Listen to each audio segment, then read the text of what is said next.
We believe we believe it will not only speak to your mind, but also touch your heart and stir your imagination. May I request Shruti to play the video for us? Would be an absolute pleasure, Kenneth, to do that. And I would love if everybody could, sway along in your own emotions with that video. Here we go.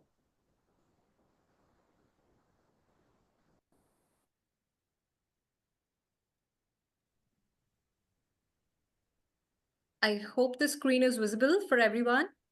It is.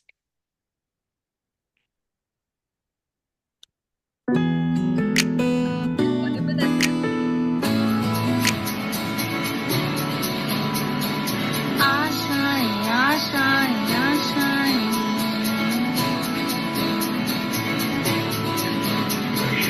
आशाएं आशाएं आशाएं कुछ पाने की हो आशा कोई अरमा हो जो खास खास आशाएं हर कोशिश में हो बार बार कर दरियाओं को आर पार आशाएं तूफानों को चीर के मंजिलों को चीर ले आशाएं उम्मीदें हंसे अब मुश्किल नहीं कुछ भी नहीं कुछ भी शायद उम्मीदें हंसे अब मुश्किल नहीं कुछ भी नहीं कुछ भी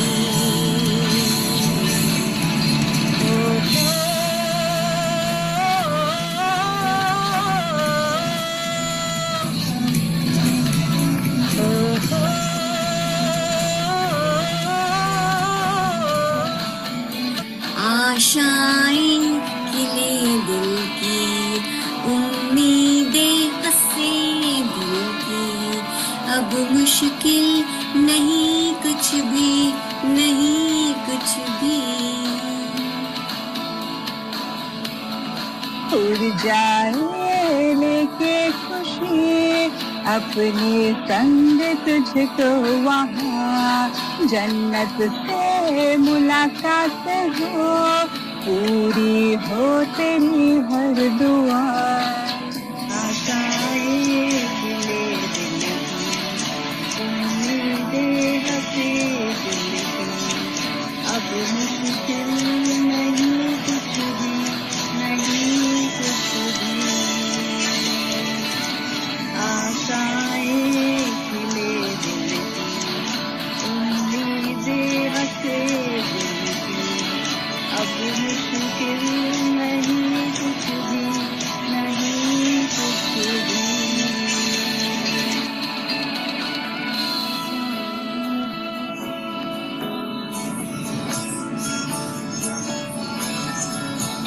गुजरे ऐसी हर रात रात हो ख्वाहिशों से बात बात आशाएं लेकर सूरत से आग आग गाए जा अपना राग राग आशाएं कुछ ऐसा करके दिखा खुद खुश हो जाए खुदा आशाएं उम्मीदें हंसे अब मुश्किल नहीं कुछ भी नहीं कुछ भी आशाएं उम्मीदें हंसे अब मुश्किल नहीं कुछ भी नहीं कुछ भी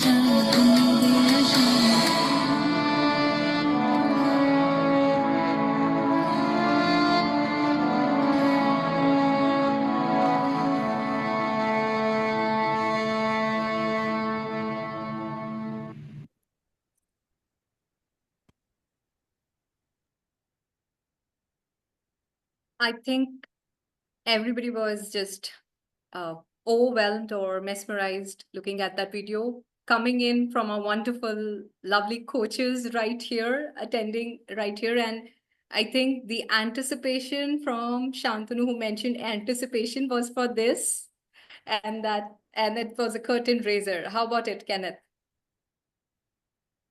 Absolutely. And Deepika had asked us what is the strongest emotion, and the last piece from Debishi, emotions that struck hard with me was inspiration. So on that note, with hope as our harmony and courage as our chorus, we bring to you We Are the World. We're attempting a live performance here, Shruti and I. And Neha, if I may request you to please share the screen. And please bear with us. Yeah. All right. From the start now.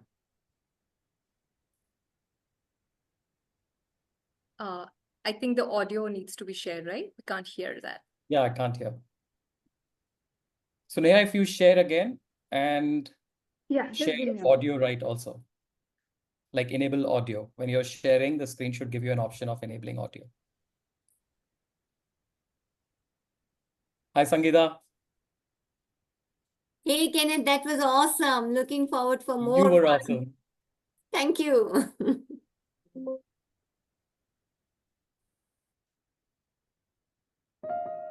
Yeah.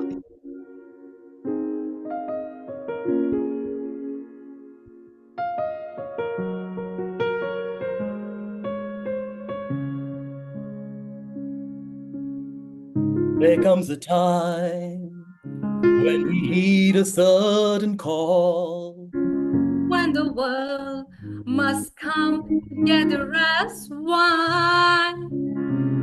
There are people dying, and it's time to lend a hand to life, the greatest gift of all. And go on, pretending day by day that someone so sweet will soon make a change. We are all a part of God's great big family, and the truth, love is all we need. We are the world. We We are are the the children. children. We are We the are ones the who make, ones making make a a brighter brighter day. day. So So let's let's start start. giving. There's Oh, a there's choice a to choice we're make. making. We're saving our own lives. It's true, we'll make a better day, just you and me. Welcome them your heart, so they'll know that someone cares, and their lives will be stronger and free. As God has shown us by turning stone to bread, and so we all must lend a helping hand. We are the world. We are the Please children. join us. We are the God ones who wants make to a make brighter a better day. So day. let's Let's start start giving. giving. There's a The choice we're choice we're making. making. We're We're saving saving our our own lives. lives. It's true, It's we make true, a we'll make a better better day. day. Just Just you you and and me. me. Come on. Everyone together. We are the world. We are the children. Join in. We are the ones to make a We brighter are the day. So world. let's start giving. Everyone, there's a choice we're Choice making. maker. We're Make a saving better our own day. lives. Children. Just you We and are the me. The world. world. We are the The children. children. We are We the are the ones who ones make To a who make make a a brighter brighter day. brighter So day. let's day. start Let's So start giving. giving. There's a There's a choice we're choice we're making. making. with our own lives. It's true, we make a better day. Just you and me.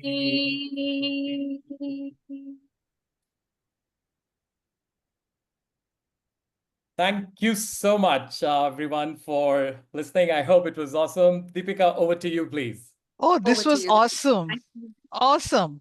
Wow, what an enthralling start to the evening. And we can now imagine what we can expect as we go forward. ICW is our moment to shine a spotlight on the transformative power of coaching. It's time to reflect on our shared mission and vision, to celebrate the impact we make together. Our theme this evening is Coaching Mosaic, discovering the position of coaching in organizational transformation, exploring real questions, challenges, and success stories. Like individual styles of Mosaic, each person brings unique strengths and perspectives through insightful discussions on team coaching perspectives from our PUC panel. And engaging creative activities. We delve on nuances of coaching, collaboration, and leadership. Let's embark on this journey to discover how together we craft the masterpiece of collective success. Before we begin, I just want to make an exciting announcement. We want everybody to participate. And therefore, at the end of every session, we look at your value added contributions and you will go into the Hall of Fame. So make sure that it's your event and make it your own. So I would really like you all to participate and keep contributing because we learn from each other.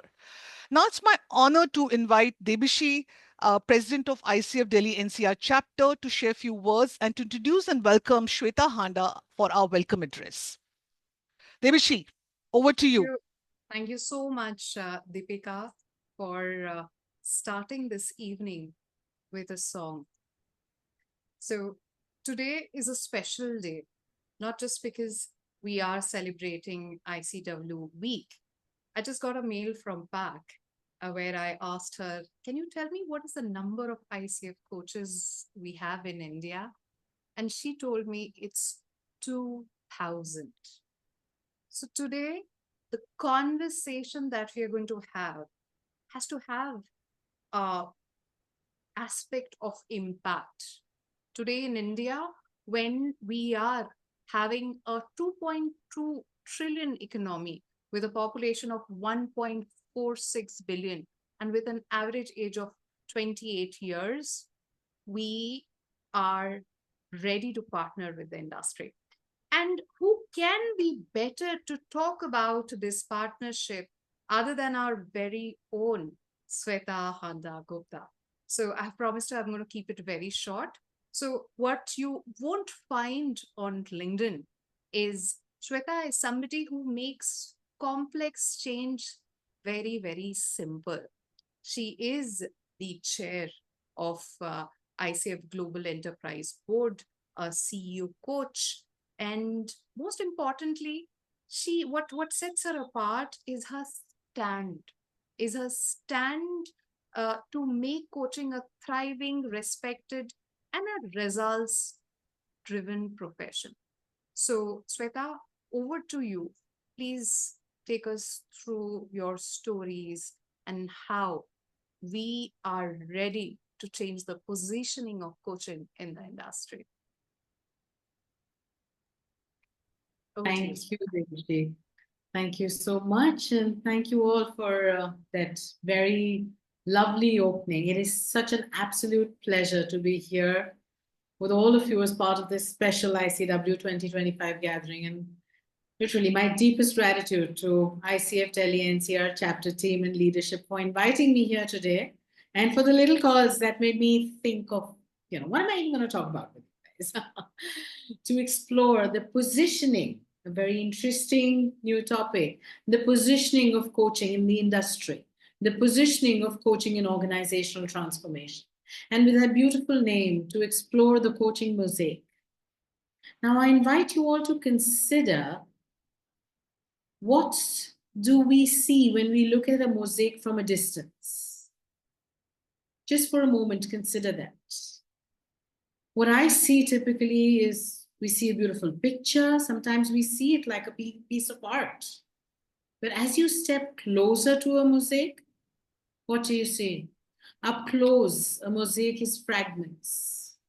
It's broken pieces, sometimes with jagged edges that don't quite align. And very honestly, that's what organizational transformation really feels like. It's messy, it's incomplete, it's uncomfortable. And yet, it is in that mess that coaching found its place. You know, we like to imagine organizations or the industry as a smooth mosaic, neat tiles, well-laid plans, predictable results. But in reality, change is more like standing on a fault line. You can't always see the shift coming. And when it does, what cracks open first is not the system, it's the human mind. Just think about that. And if you're willing, drop a word or an emoji in the chat. What does transformation actually feel like when you're in it? Just drop a few words there. And I invite you to consider that the question isn't just where coaching can fit in organization transformation. The question for me is, what does coaching hold that nothing else can? So, Shweta, I can see Rajesh talking about sharp, though Kaushik would go on to the pitch deck. I don't know. Was it Rajesh for this or otherwise to Shweta's remark? No, this was not for Shweta, Deepika. This was actually on the Kaushik's remark. comment that Kaushik said. I should have written thought. I missed the T. So the thought Okay. that we are 1 in a billion is a sharp thought, and that will surely go into the pitch deck of a lot of coaches like us. Sorry Okay. about this. Shweta, please go on. And yeah. Deepika, I'll invite you in the conversation when we're ready to go to the chat. Sure. And just on that note, on that very interesting note, we are 60,000 plus worldwide. So, hey, we need more than 2,000 in India now. But getting back to what I was talking to you about, transformation in organizations. And let me take you into a boardroom now. Not long ago, I was part of a board meeting, one of those where everything looks perfect on paper. The transformation plan was robust, the strategy was approved, the numbers were tight. But it was in a side conversation that the real pivot happened. One senior leader said quietly, "We've built everything on performance, but it feels like we're cracking beneath it."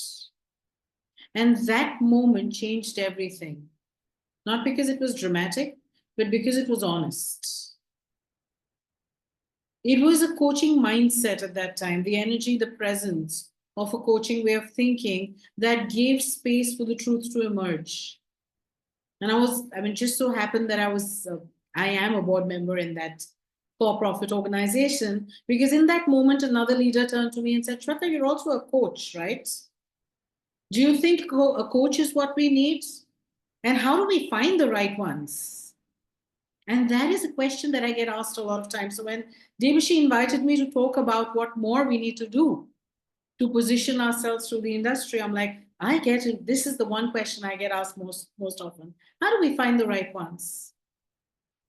The good news is that organizations at the C-level, at the board level, are realizing that we don't need another dashboard. We need, sometimes what we needed is a human reset. Because transformation doesn't begin with data. And the transformation in this boardroom didn't begin with data, it began with honesty. And now, once more, I'm going to invite you to take a moment and think. Have you ever been in a conversation, maybe with a client, a team, as a leader, where what you really needed wasn't more data, but more honesty? If that moment comes to mind, just type yes in the chat box. If you've ever had a moment where you didn't need more information, where you didn't need more data, what you needed was more honesty. And I see a lot of yeses popping up there. Yes, yes, yes, yes, yes. We're seeing so much of yes. And I think that is the unseen power of coaching. The power of coaching is catalytic because we create space for that honesty in organizations. Not just in the one-on-one coaching sessions, but in the coaching approach to leadership, in the coaching approach to managing people, in the coaching mindset, in every conversation that we as leaders and coaches take to the world, we create space for honesty. We create space for discovering the stories behind the data. When I began coaching in 2007, and such connect with the topic that ICF Delhi has picked for today, I was a change management expert in a Fortune 50 organization. Coaching for me was just one of the very, very many methods and tools that I used to drive organization transformation. I used to lead the change management practice for IBM at that time when I got trained as a coach. And the landscape looked very different then, because we want to talk about the industry and what has changed. Coaching back then was largely seen as remedial, as a tool to fix leadership gaps. More than that, because we've heard enough about that, but it was isolated. It was unmeasured. It was often misunderstood. Most organizations didn't know what coaching could do. And when I talk to you today about, the 3 ways in which you can position yourself, I invite you to keep this in mind. A lot of organizations even today aren't fully aware of what coaching can do. Many coaches struggled to articulate that value. A lot has changed, but it's still a challenge that I hear about pretty often. What has changed, though, is that coaching is being called into the room much earlier than it ever was. From a board meeting where a board leader asked me, Shweta, you're a coach. Do you think we need a coach? That happened now, recently, a few months ago. 2007, I'm pretty confident nobody in a board even knew what coaching was.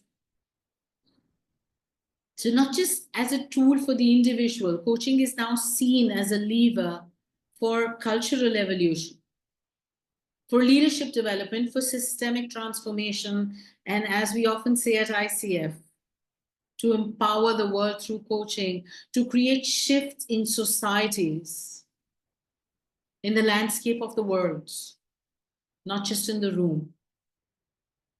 What has shifted now is that organizations, leaders, people, and when I say organizations, not just the large MNCs, every small group, it could be a non-for-profit that you're serving, people look for coaches who understand context.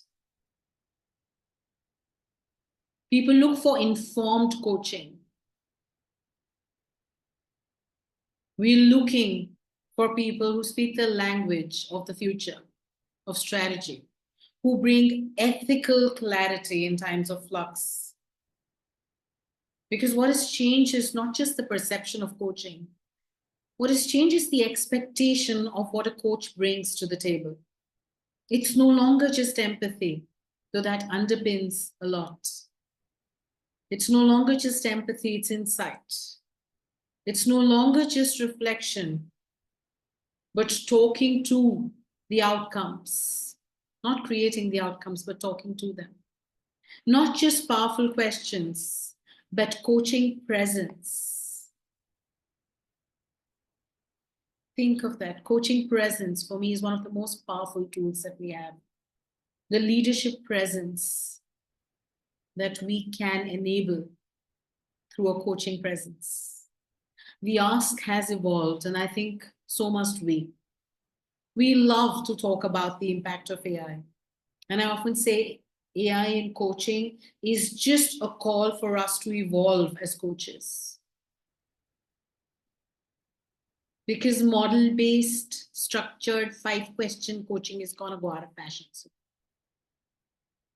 But being a deep, ethical conversation partner, mirror, enabling future thinking, that's a role we still are being called upon to play. Because you see, transformation doesn't begin when the process is defined. I remember my IBM days, it was all as is to be. Those were two of our favorite words, yeah. But transformation doesn't begin when the as is and to be is defined. It doesn't begin when the new leader is hired. It doesn't even begin when the org chart is approved or the business model is created. It actually begins in quieter places. It begins when the leader realizes that their old ways of leading no longer serve them. It began at the point where the organization realized that the business model has to shift.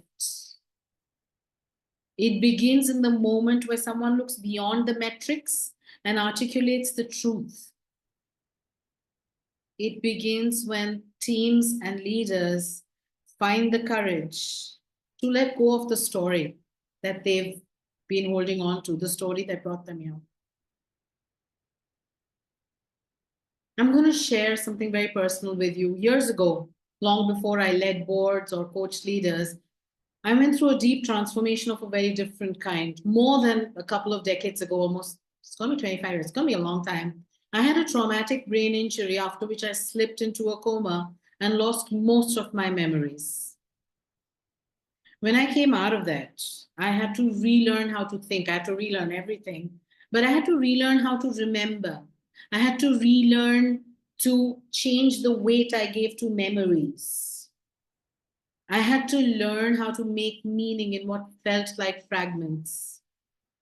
And one of the many lessons that I learned that has stayed with me every day since is that real change is not hard because it's new, though we love to believe that.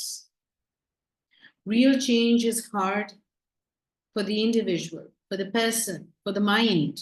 It's hard because it rewrites who we think we are. I'm going to let that sit. Real change is difficult because it rewrites what we think we want to be. It forces us to think what our future needs us to be. And the reason why this is important is this is the moment in which we as coaches need to embrace that exactly that is what coaching supports. Not just behavioral change. Coaching supports identity level transformation. It supports identity level integration. We're not just change agents, we are sense makers.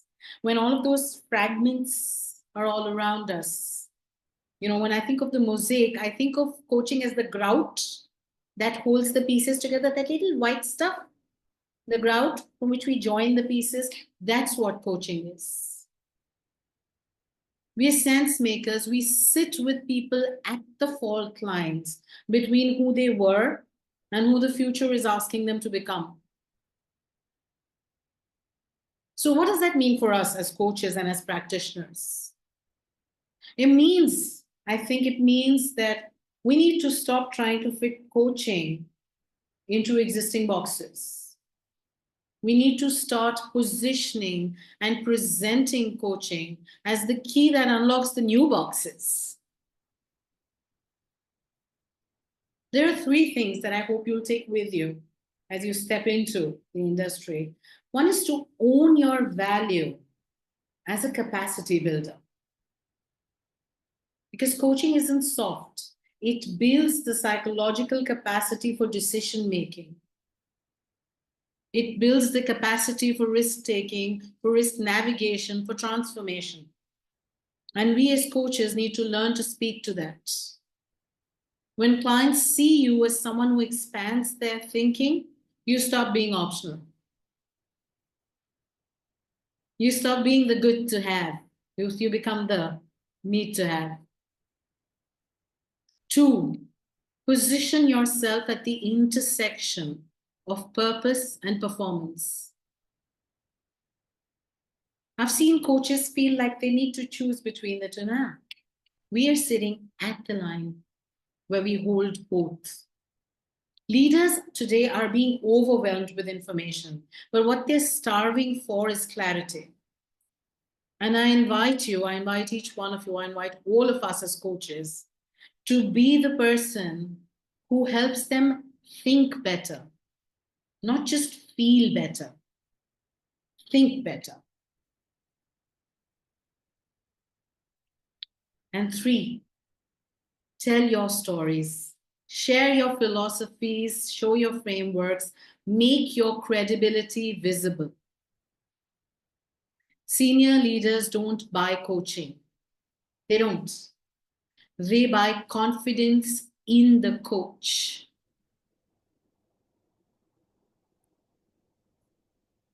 So don't shrink. Make your credibility visible. Coaching is no longer something people call in after the transformation begins. Increasingly, it's the intervention we choose to make sure the transformation will work. And it's time for us as coaches to own that seat fully. And I truly believe in those moments where we think, we realize, and it may be true sometimes, that coaching doesn't always change the outcome directly. It changes the person who's creating those outcomes. It changes the people who are creating those outcomes. And that's how coaching creates outcomes. When we're building a greater world, we're changing the world one person at a time. We're changing the world one leader at a time, one conversation at a time. We're not supporting change. We are catalyzing change. We're initiating change. We are sowing the seeds in the minds of millions of people that we interact with a coaching approach and a coaching mindset. We are sowing the seeds of change. We are building the forest of change. And in a world that's moving faster, that many can integrate or make sense of, that might be our most important role. We're not just service providers, we are stewards of coherence. We hold the space where the truth lands, where leadership breathes, and where change becomes real. So now I invite you at the end, don't just ask where coaching fits into the mosaic. Ask what will fall apart without it. Then go. And go be the force that holds it together, that holds the mosaic together, not just visibly, but meaningfully. And to close this session, I invite you to pause and ask yourself, what would shift if you showed up, not just as a coach, but as a necessary voice in transformation? Where are you still waiting for confidence to own that role? Think about it. And if we have time, which I know we most probably won't, drop into the chat box. If you're noticing a place where you might be holding back your voice, your presence, your power as a coach, just do a +1. I know I'm doing that. So me too. Not that one, just +1. Yes, there are spaces where I'm holding back your voice. Recognize those spaces and stop shrinking. Own your voice in this transformation. Thank you.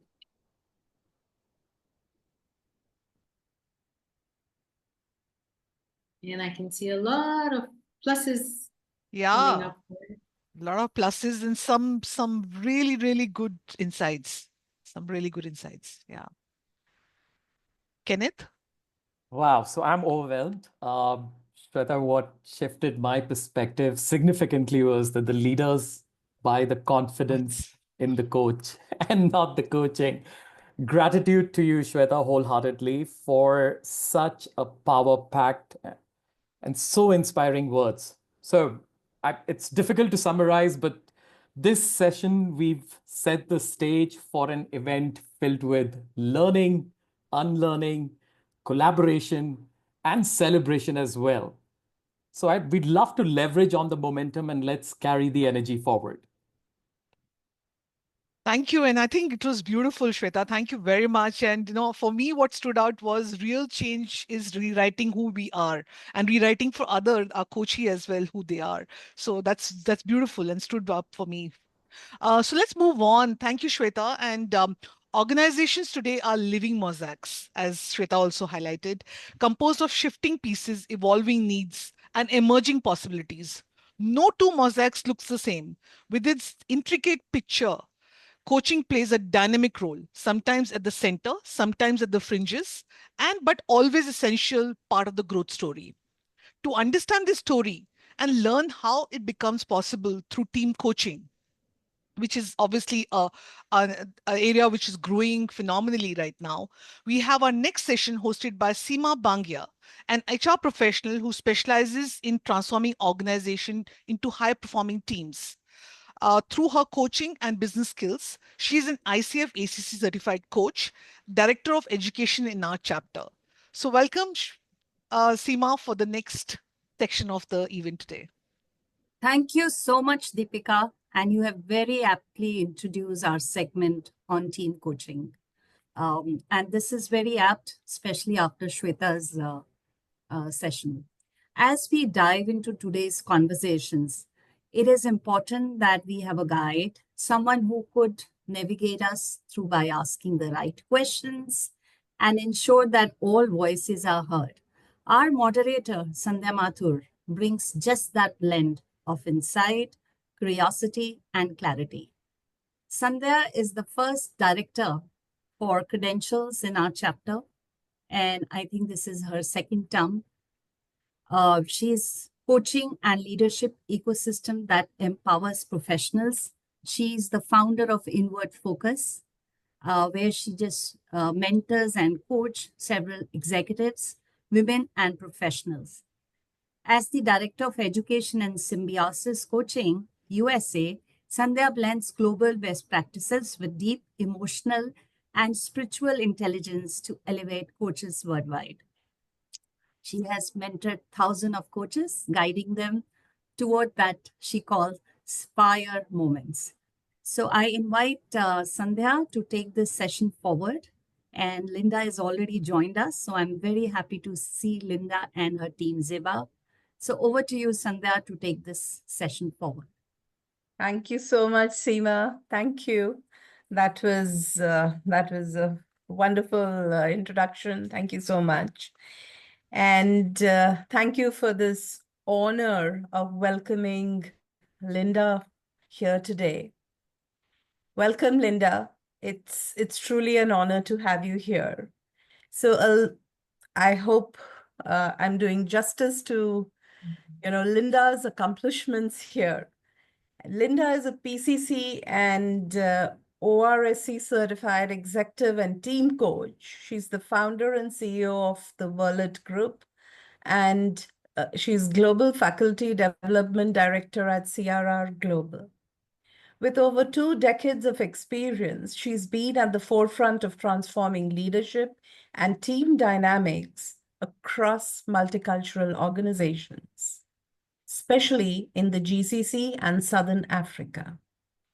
Her work beautifully blends systems thinking, emotional intelligence, and conscious leadership, values that deeply align with my own coaching philosophy. Please join me in warmly welcoming Linda to this conversation. Good evening, everybody. It's wonderful to be here and to spend this time with you. Thank you very much for that lovely introduction. I feel very honored to be in this conversation with you. Thanks, Linda. It's such a joy to have you here today. And the interactions we've been having through email and it's been really wonderful. And that's why right at the beginning of the session, when we were asked, what are we feeling? I said enthusiastic. I was so eager to meet you here. So, we've all heard about your work, we've read about you. And what I see is that you've had an inspiring journey in coaching and leadership development. So let's start right at the beginning. And I would, along with me, I think everyone in the chapter, our entire audience would love to know how and when did your coaching journey begin? 2007 and fate. Ah, nice. I was so my background is learning and development throughout my career. I was also leading change and the change function. And I was grappling with the thought that you can't tell executive leaders what to do because they know everything, right? So I was trying to figure out how do I how do I get them to embrace change, the principle of change? And I have to admit, I'm a little bit of a I like books and I like reading, so I'm a geek. I'm the geek that will go and stand in the queue for 3 or 4 hours waiting to get the book autographed by the author. And I was standing in such a queue waiting for oh mamma mia, Paulo Coelho. And in front of me was a lady whom I had never met, but worked for the same organization. We worked for a large local regional organization. We got chatting. Anyway, fast forward a few months, and I got to my desk. There was a pack on my desk, and she said, I've never seen this lady since, by the way. And she wrote a note. She said, I went to this workshop. I think you would be fantastic at this. I want you to give them a call. For some reason, I did. And I joined CTI and then came through to ORSC, and the rest is history.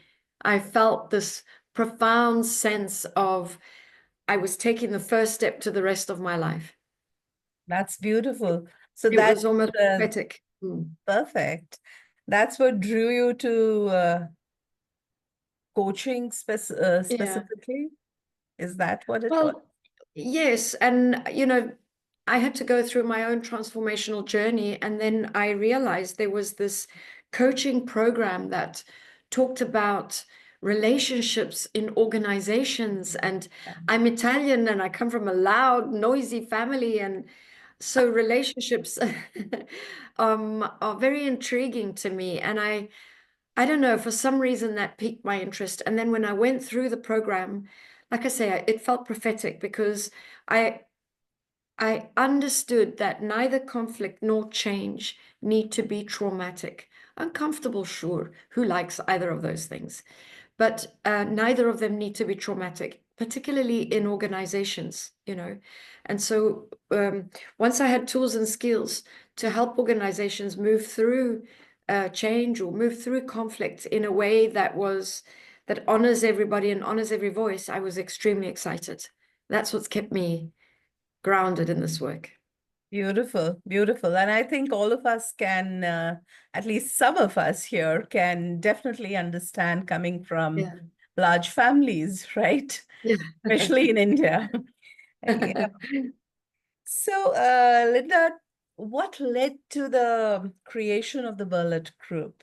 Was there a particular gap or a need you felt that you needed to address? What was it?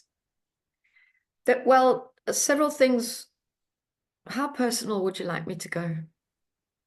Whatever you're comfortable with.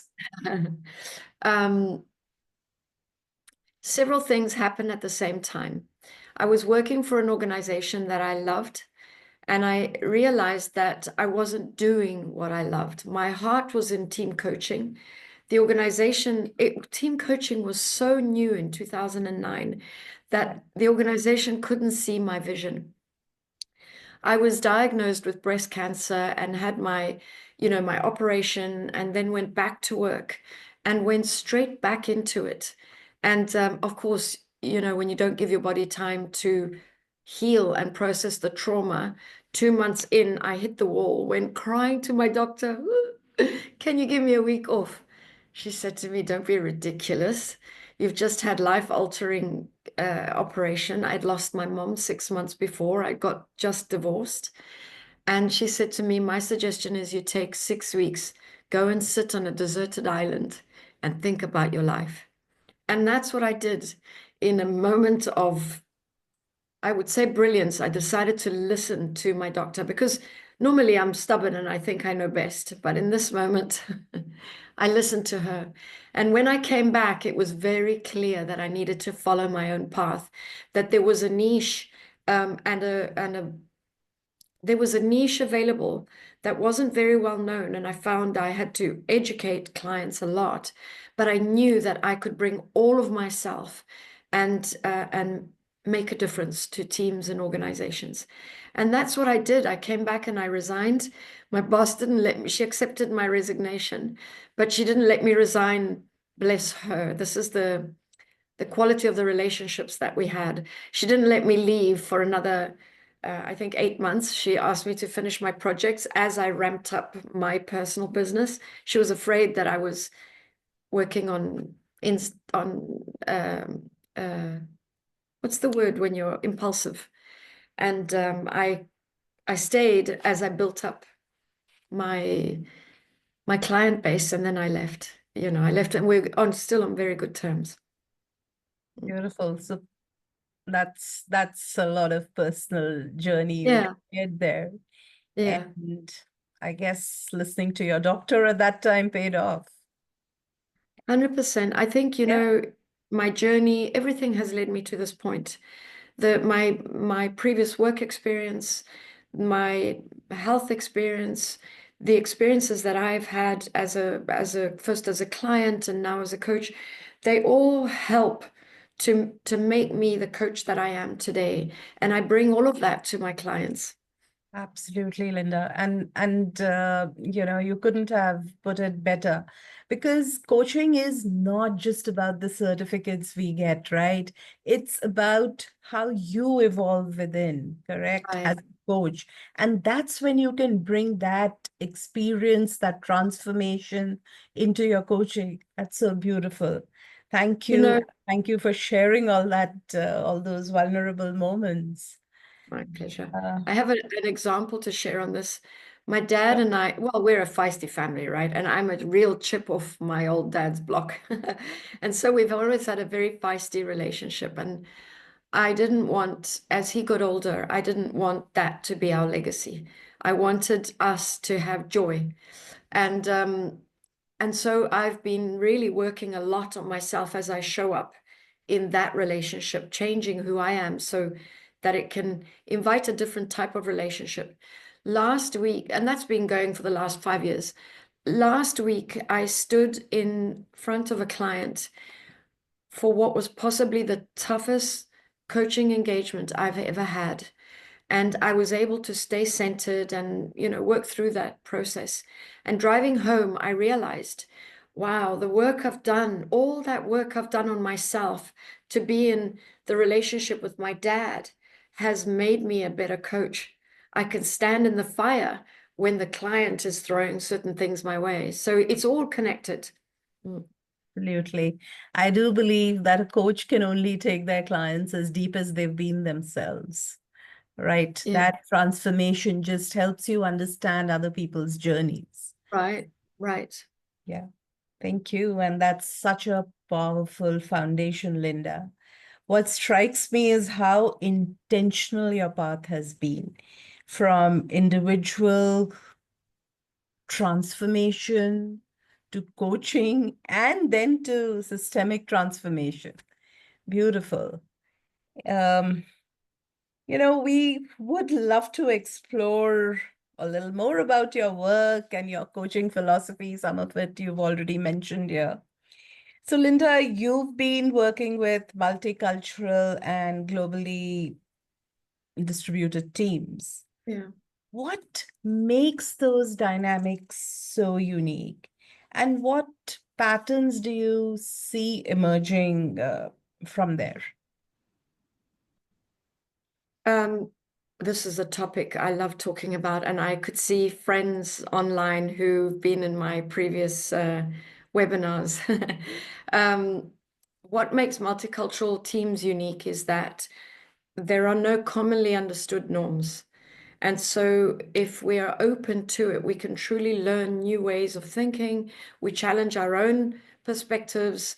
We learn about different cultures.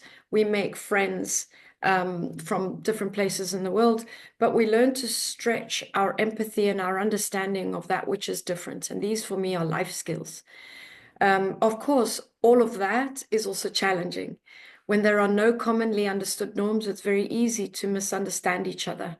I always talk about this as an Italian. This gesture means lots of different things, depending on you put it here, you put it here, you put it here and lower. It means a different thing every time. But here in Dubai, this means wait, shway, shway, slow, slow, wait, or slow down or wait.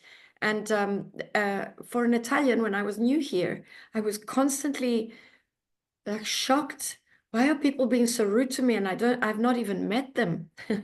And so, this is just to say that there are no commonly understood norms. And if you can step into curiosity and become a cultural learner, you can truly expand your ability to stay in that which is different, which is a gift. True that. And very well put, Linda. And my experience is that systemic coaching invites a different level, different kind of awareness, right? Yeah. Yes. And how do you help leaders begin to create that shift in their thinking from, let's say, individual to team or system level? It's a new muscle that they need to learn to stretch, right? So we all know emotional intelligence. Absolutely. Yes, absolutely. So it's the awareness I have of myself and the ability I have to self-manage.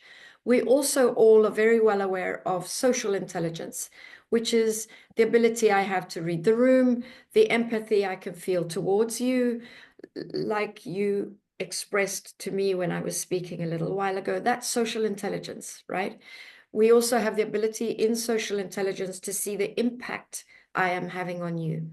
There's a new intelligence called relationship systems intelligence, which allows us, and couples understand this very well, by the way, which allows us to see that in any system or team or relationship or dynamic, there is a me, there is a you, but there's something bigger than both of us. And that bigger is the relationship or the team or the marriage. In marriages, we know that, yes, I've got to meet my needs, you meet your needs, we meet each other's needs, but we also have to do things for the sake of the marriage or the marriage will die. Teams need to learn that too. And so when we're working with leaders and teams, we're teaching both of them to, it's almost like we teach them to take a helicopter view and look down at the team and ask themselves, what's trying to happen here? Instead of, oh, this person is doing this and this person is doing that, zoom out. What are we aware of when we look at ourselves? What's trying to emerge for the team? What wants to happen next for this team?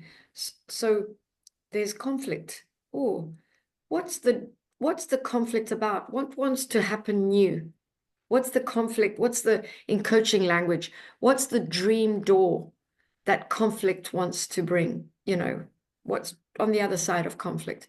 So it's a new muscle they get to stretch, both as leaders and as teams. And we want them to learn that, because when you focus on the dynamics or on the team as a whole, it's almost like we move away from my personal culture or my way and your way, and we create a third cultural space, and teams can find alignment in that space rather than compromising. We can find a way that is about my way and your way. I use this example. I have a colleague who is Dutch, and in the Netherlands, they value time. So 7 o'clock is 7 o'clock. I'm Italian, I live in the Middle East, Yanni, time is a perspective. Yeah, true. 10 minutes before, 10 minutes after, And so, but however, when we come together, it's very challenging between us. When he says to me, no, 7 is 7, I feel very stressed and claustrophobic. But if I say to him, 7, yes, but I need just 10 minutes of wriggle room, please. He'll say, well, then no, then we meet at 10 past 7. Like, no, that doesn't work. So what we agreed on is I come at 7, and he, for me it's 7 and he comes at 10 past 7. So no one is giving up. It's an aligned way that we find that is inclusive of both of our values or both of what's important. And that's the magic of supporting teams to look at the world through the systemic lens. Beautiful, beautiful. And I love that, the aspect that it's all based in EQ, understanding the other person, aligning, managing yourself, and then going on to manage your relationships with other people, that needs social intelligence, right? Before the social intelligence, of course, is required before the relationship intelligence, of course. Thank you. And would you say that is the philosophy or the guiding principle that anchors your work? How does that?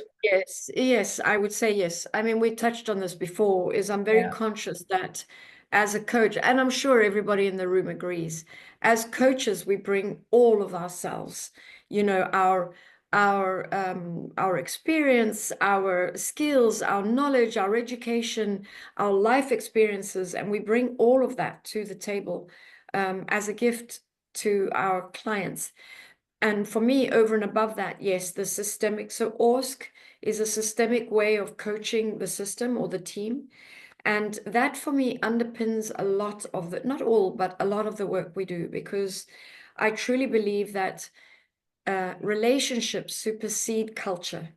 So when there are cultural differences, if we can sit down with a cup of tea and build our relationship, or over a date and build our relationship, get curious about each other, I think we can overcome many misunderstandings and differences between us. So while I'm steeped in the intercultural work, for me, relationship supersedes everything. Absolutely. And I love that you strike such a beautiful balance between structure and intuition and emotional intelligence and all of that. It's we need to have a longer conversation sometime. Yeah. And so there's so much depth in your approach, and that's what is really striking. And clearly a very, very strong connection to both practice and presence. And, we'd love to explore the impact here. So,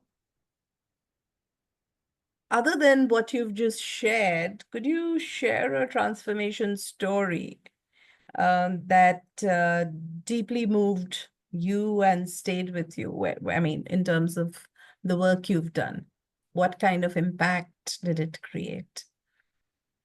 I have so many success stories and also painful stories. But one really has stuck to me, and I will forever think about this team. That I was asked by the CEO, who was fully bought into coaching. He had had a transformational experience, to coach his leadership team in the oil and gas industry. If anybody knows anything about that industry, it's a tough industry. They Very don't do tough. fluff. They don't do fluffy. They don't do woo-woo. They want practical. They don't do any of that stuff. Forget about talking about emotions. Are you kidding? And so my gift is that I come from a corporate environment. So in the room, I dance in the moment, and I can be totally free and present and respond to my clients' needs by reading the emotional field. But prior to that, I'm quite structured in my approach and the way that I meet them, the way that I create my proposals. And they put me through a rigorous interviewing process, which always makes me happy, because in my mind, rigorous interviewing process equals very serious about change and their coaching journey. So we embarked, and if any of you have ever coached a team, you know that having cynicism in the room is quite normal. And however, this was next level cynicism. And I'm okay with that. I mean, that's the water that I swim in. I was engaged to coach the team and also train them on how to be more coach-like as leaders. So in the morning, I'd split the program, the fundamentals, the ORSC fundamentals program, into 4 half-day sessions. We would do the training piece in the morning, have lunch, and then I would coach them in the afternoon as a leadership team so that they could experience the tools and come together as a team. This was just before COVID. Yeah, 2019. The cynicism was, I have to underline the cynicism again. There was a lot of this is a load of bollocks, Linda, type of expressions. And so we went along, and there were one or two in particular. However, I'll fast forward to the outcomes, because the outcomes were magical. I kept meeting with the CEO even long after the coaching program had ended, and he was feeding me back on what the results were. The results were that they were taking the tools and skills, like, for example, designing team agreements, such a simple tool for us coaches, right? But for them was so profound. On the rigs, they were working with the workers and allowing the workers to have a voice into designing their team agreements on the rigs, so that the workers could define the behaviors that were acceptable and not acceptable between them. Many of the leaders had their families back at home, and the relationship with their families was not that good, and they saw their families maybe once or twice a year. After the coaching, pictures of families were being put up in their rooms.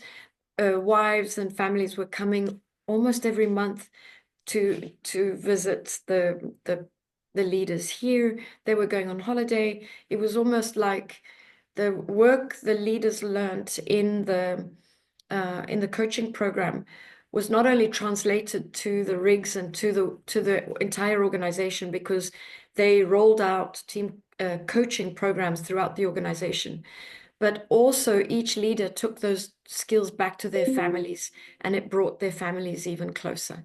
So for me, that was a success story. Those, unbeknown to us that COVID was around the corner, those skills allowed those team members on the rigs who were stuck on the rigs for 2 or 3 months at a time. I don't know if you remember how we were in quarantine, 2 or 3 months at a time. And because we taught them about deep democracy, everybody has the right to express their view, every view has the right to be heard and respected. They were having what did they call them? Something like closed circle support groups, conversations on the rigs. Can you imagine? On oil and gas rigs. So that really moved me, and that's the impact that we have and can have as coaches. That's beautiful. In fact, such a wholesome, when it changes, that's what shift in mindset is, and that is a collective shift. Yeah. Yes. Right. Yeah. And that brings me to the next thing about you started with saying that back in 2009, team coaching was unheard of. It was really, really new. So Yes. do you feel that it's evolved, especially in regions like GCC and Southern Africa, where you've done a lot of work? Yes, 100%. COVID, for some reason, helped it evolve. I think prior COVID, organizations were extremely task focused, as they should be. Organizations come together to produce. COVID taught us the importance of empathy and understanding, and taught us to slow down. And when we were having virtual meetings, to ask each other, how are we doing? Like, we were supporting leaders across the globe and helping them process the emotions they were feeling during COVID, and teaching them, leader, instead of diving straight in, just take 5 minutes, check and see, how is everybody doing? How are you all feeling? Like, work with the individuals in the system. And I think that opened the door for the globe, including this region, to understand the importance of team coaching. And after that, we had a huge influx of requests for team coaching. So we are we're out there, we're still educating, but not as much as we were doing in 2009, where people just didn't understand it. Now they do. It's evolved a lot, and everyone is looking for team coaching and that entire shift. Yeah. So, Linda, from your perspective, and everyone here is very keen on team coaching. Some of our audience is already working in that area. Some would love to. So, what is your opinion there? What is your perspective? What qualities, what mindsets do coaches need to cultivate today to be effective in systemic work? Because, we know it's not just a brick and mortar, just structure kind of a approach, right? It's very deep. What is it? Yeah. What message would you have for the coaches here? I think anybody who, well, first of all, you have to be interested in working with groups, and teams. Some people are not. Some people prefer the one-on-one approach. So you have to be interested in doing that. You have to do your own work. I don't think we can stand in front of a system. Well, it's also true in individual coaching, right? I don't think we can stand in front of a system without having done our own work and without us being centered. I've sometimes coached couples, and couples can do all sorts of things to each other. And I've walked away thinking, "Whew, that was a doozy. I'm glad that session's ended.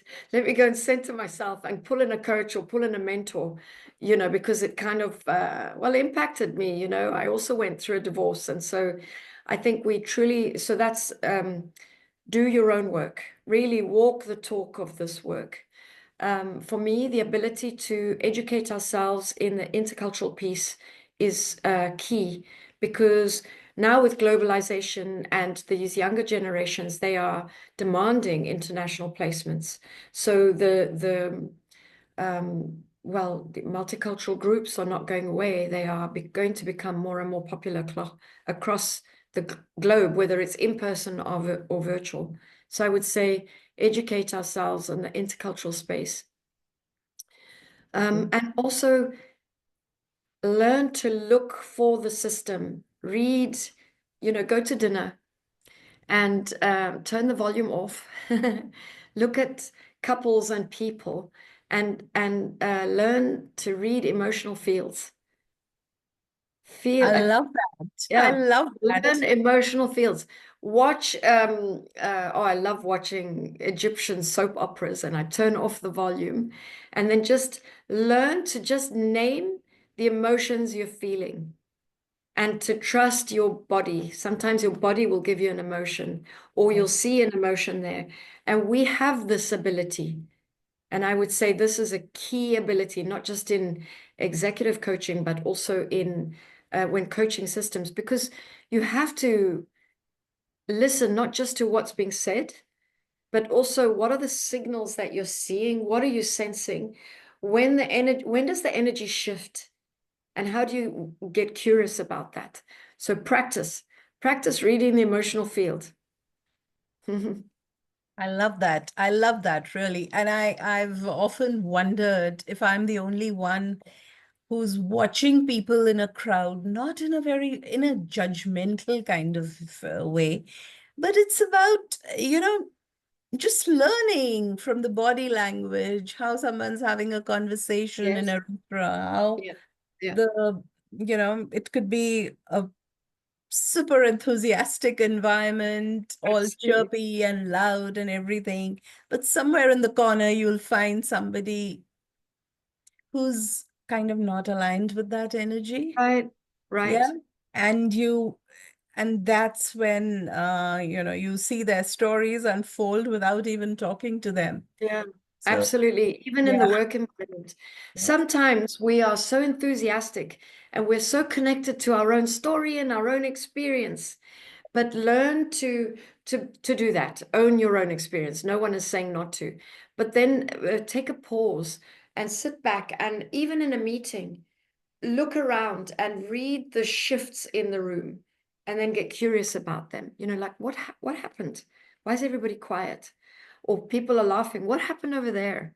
Get curious with that. Absolutely. Absolutely. So it's much more than those, as Shweta said, those list of 5 questions and, go firing away and expecting the what and how questions. They just don't work. That's actually counterproductive to the whole concept of coaching, right? Because the potential comes from within. So absolutely explore the within, correct? Explore the invisible. Correct. Thanks so much. Sorry. Beautifully said. Thank you. So Seema, that was real. Sorry, Linda, that was so enriching. And I do think Siba wants to ask you some questions. Siba, would you like to Yes, thank you very much. continue the conversation there? Thank you so much.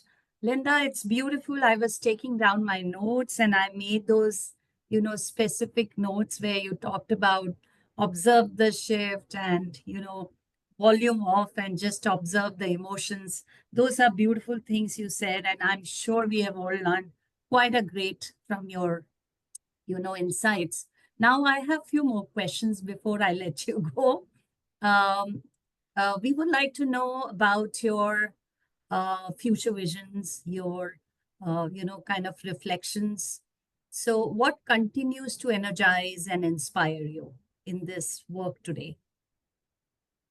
People always say to me, when will you retire? I'm like, what?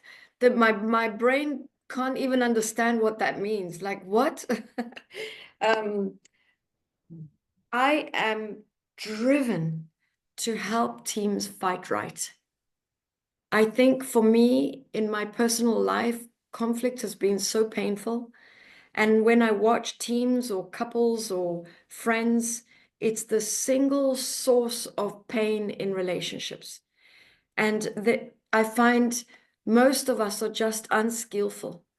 And when we are unskillful, we can be a little toxic, a little hurtful, and we don't mean that. We don't honor ourselves, and we don't honor the person we are in the connection with. And so for me, that's what's driving me at the moment. I'd like to work more and more in conflict resolution, conflict facilitation, and it seems that that's the direction that I am being guided into, particularly across cultures. Different cultures, we communicate in different ways, we have conflict in different ways, and there's a potential for so much misunderstanding. And then we feel offended and disrespected. And I would love to contribute to creating a little more peace in those moments. How beautiful. I think you said it right. That pause thing which we learn between reacting and responding, even when we are in those kind of emotions. And then, yes, even dance and balcony concept comes in, when we do our own self-reflection. So that's beautiful. My next question to you would be, if you could offer one piece of advice to our younger coach self, because we are all evolving, work in progress. So what would that be? To believe that anything is possible. Oh, anything wow. is possible. Anything is possible. Everything is possible. If you want it to be, everything is possible. And also to be brave, whether it's being brave in the pursuit of your dreams or being brave in the pursuit of your career, anything, be brave. Don't allow the voices in your head to stop you from being who you really want to be and who you can be. So many times we coach safely in the sense that we choose the clients that we're safe with, or, I don't like conflict, so I'm not going to coach conflict, for example, or I don't like change, so I'm not going to coach change. But actually, in those moments, there's a great potential for growth for us and a huge satisfaction in this. And when we stay vulnerably with our clients in those moments, we grow, but they grow as well. We don't have to be perfect in those moments. And when we do that, we teach them, we role model the way in that regard.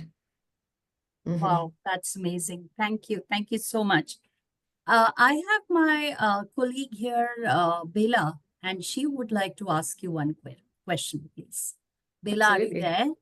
Sure, yeah. Thanks, Seema. Hey, Linda. Firstly, just want to, thank you for sharing your story with such honesty and depth. It was truly moving. And, what stood out for me is how genuinely you walk your talk. They were just not words. It felt like lived, like embodied and deeply real. So thank you, Linda, for sharing that. I just have a question and maybe more from a curiosity. Now, what would you say to your past self now, knowing how far you have come? just a feel, you know, something that comes in your mind, what would you say to your past self now? Don't be so serious and get out of your own way. Honestly, don't Wow. take yourself so seriously, really, because no one else cares. You are lovable, and just get out of your own way. We stand so much in our own way. Our fears and our insecurities stop us from doing so much. You know, we wake up so late in life, and by then, you know, you've lost opportunities. It's all a learning curve, so it's all good. But be comfortable being uncomfortable. It's okay. Be comfortable not knowing. Be comfortable just letting the work flow through you. When I was an early coach, you know, I had my timeline and my coaching plan, and I was attached to it. And when the clients threw the spanner in the works, because, you know, they are going to show up as they want to, I had to put them in a break, rethink. And now, you know, we will all go through that. And now I can stand in front of a client with some idea of what I'd like for them, but just ask them, what are we working on today? And how, you know, and then bring myself to that conversation. So be relaxed, let the work flow through you and get out of your own way. Thanks, Linda. And that shows in your energy. So thank you, Linda. And that's a powerful reflection for all of us to go away. Thanks a ton. Thank you.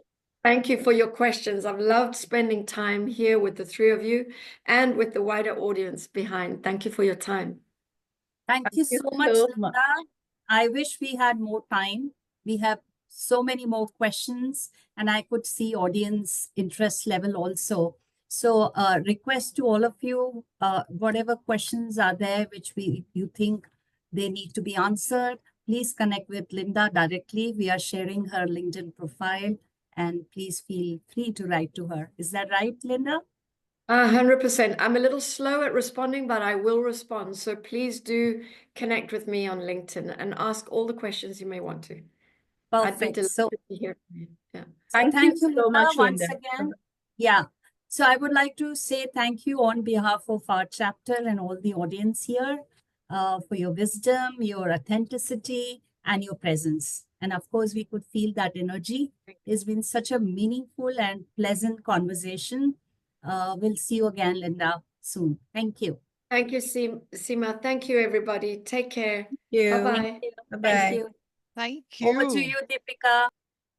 Thank you, Linda, Sandhya, and Seema, for what an insightful session. You know, I picked up, you know, many areas which I could apply on myself and my workplace. But I think I want to apply something right now. I want to learn the emotional field. So at this point of time, what is the emotional field the audience is going through? What is the emotional field you're going through? I heard in the beginning, curious, anticipation, excited. I'm seeing some faces, so I can see some emotions, but others are not on camera. So, what is the motivated, happy? Great, thank you, thank you. Yeah, love some of those. Be relaxed, enriched. Great.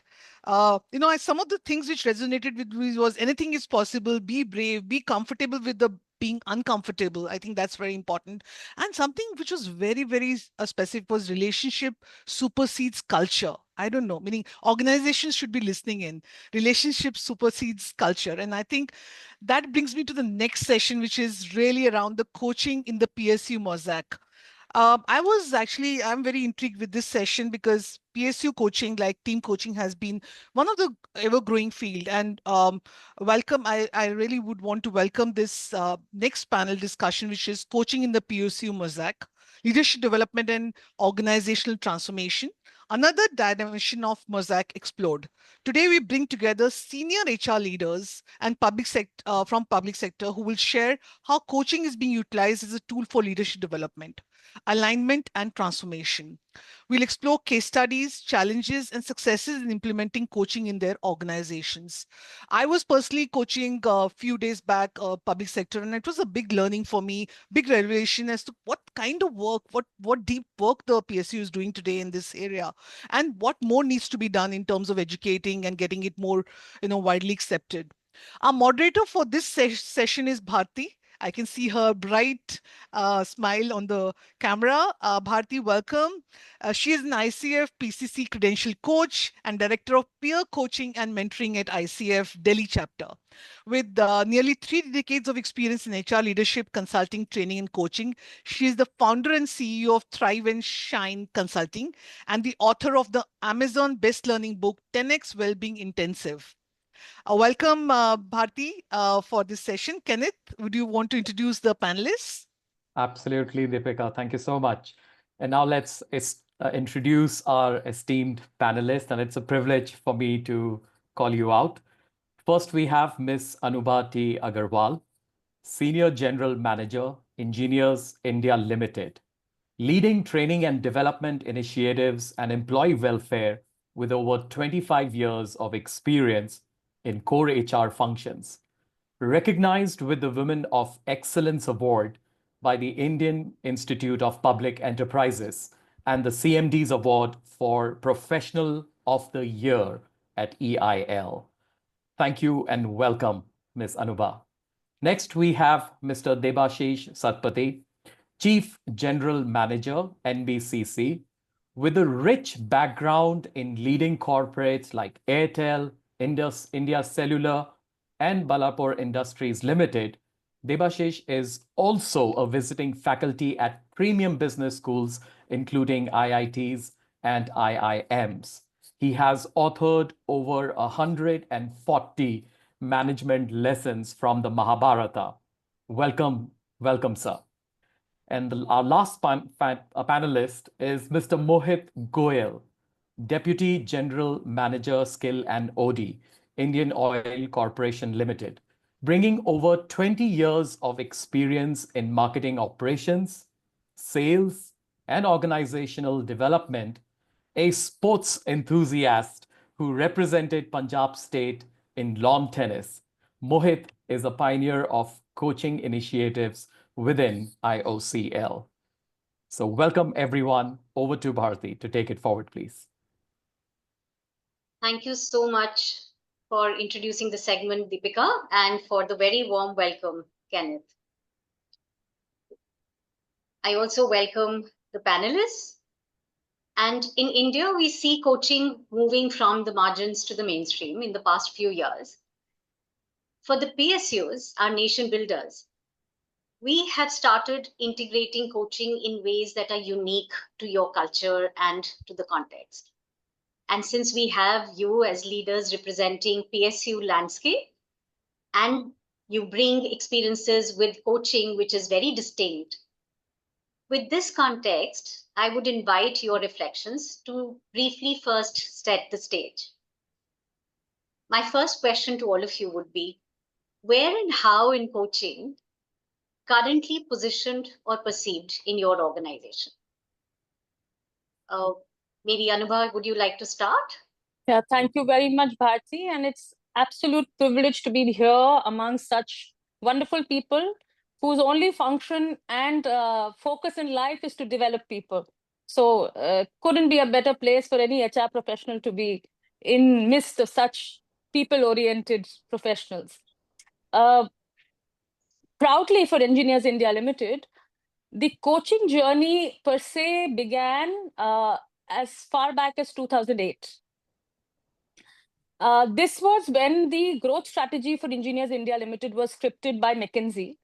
And why we wanted a growth strategy was because the climate in which we were operating, largely in the hydrocarbon sector, was facing challenges and we had to diversify. So one of the focus areas that came across from that growth strategy was people development, building a leadership pipeline.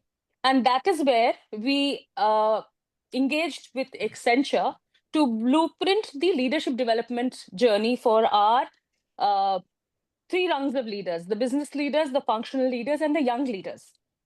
This was modeled around the crucibles of leadership. And this was an action learning project-oriented 6-month-long leadership journey. And one of the important pillars in that journey were coaches. So as far back as 2008, the organization understood the value of coaching. And all my co-panelists and people here would understand what EIL is. And EIL is actually, it's business, it's people. So the concept of mentoring is far back dated than coaching in EIL. The one-to-one learning was long back established. So mentoring being already there as one of the foundations of learning, adopting to a coaching mindset was not very difficult. So once that was set in, and once you expose your business leaders to a concept like this, which seems extremely nebulous to technocrats, but once they are exposed and they understand the meaning and the impact it is creating in their own leadership journey, percolating it down doesn't become so difficult. So since then, we've had this coaching as part of our leadership development program. We also have group coaching for our junior middle management level programs. We have special coaches or mentors, if you say, for our new mothers who join back after career breaks. And they're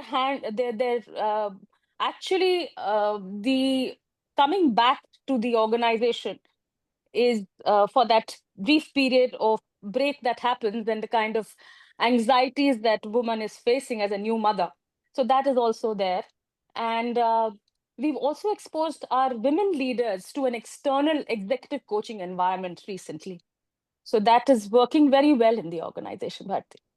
Thank you, Anubha, for sharing what EIL has been doing and how it's perceived in the organization. Would you like to go next, Mr. Satpathy? Yeah, again, thanks a lot, and I'm honored today to be invited for this particular program. And NBCC, as you know, is an organization which is growing very, very fast. And today you name any huge project of Government of India, whether it's a Bharat Mandapam or World Trade Center, we are there. Almost all the IITs, IIMs, and AIMs are being considered us. So far as coaching and mentoring is concerned, mentoring is established in the organization in a very, very structured way, let me tell you. Anyone and everyone who is joining in the organization immediately after the orientation program of 15 days or 20 days, they're all being attached to the people, those are at senior level, to mentor them for the whole year.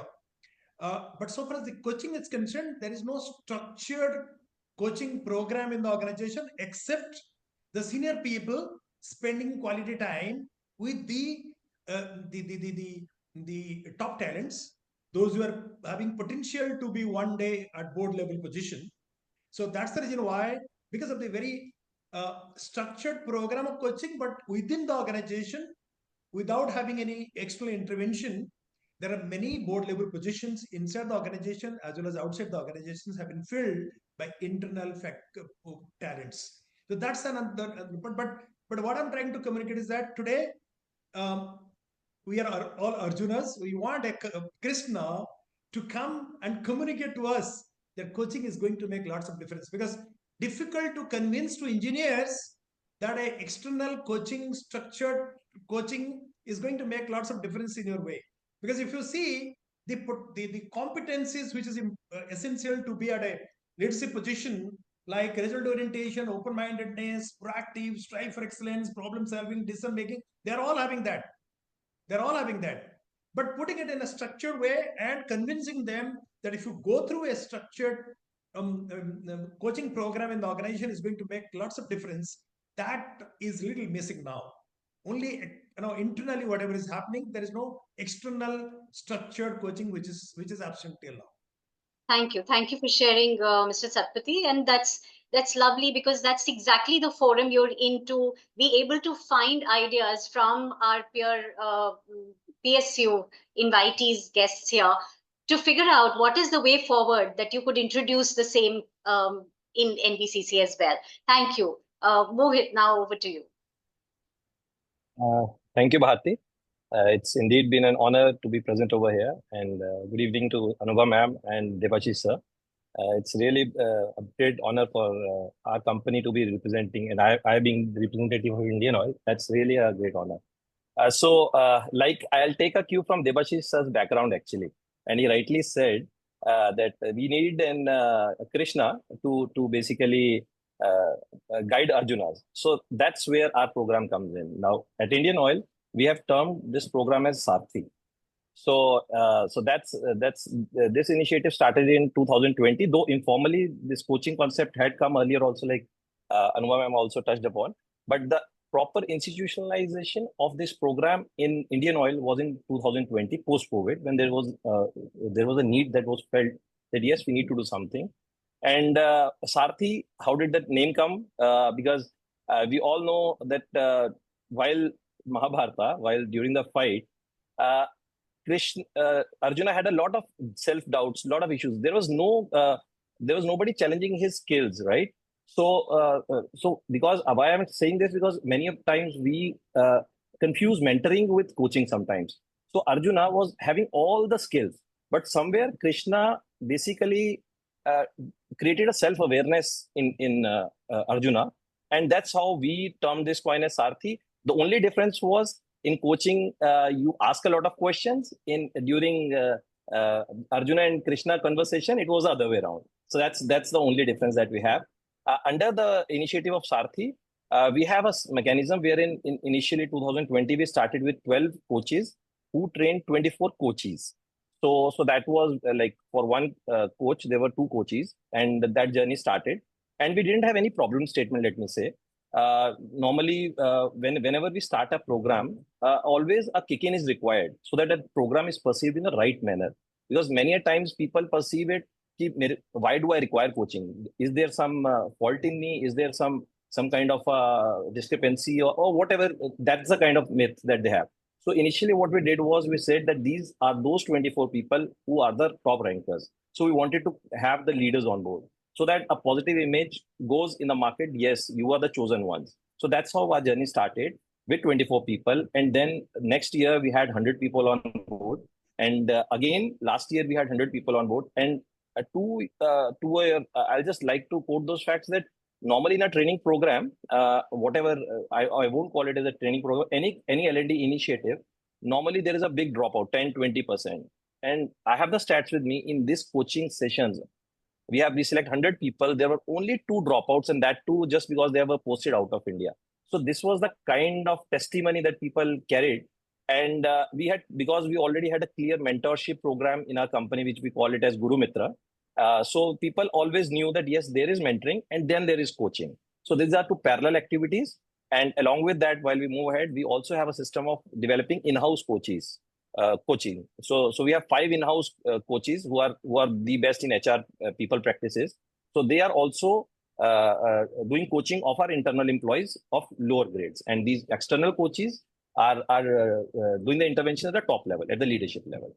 So that's how the journey at Indian Oil has been.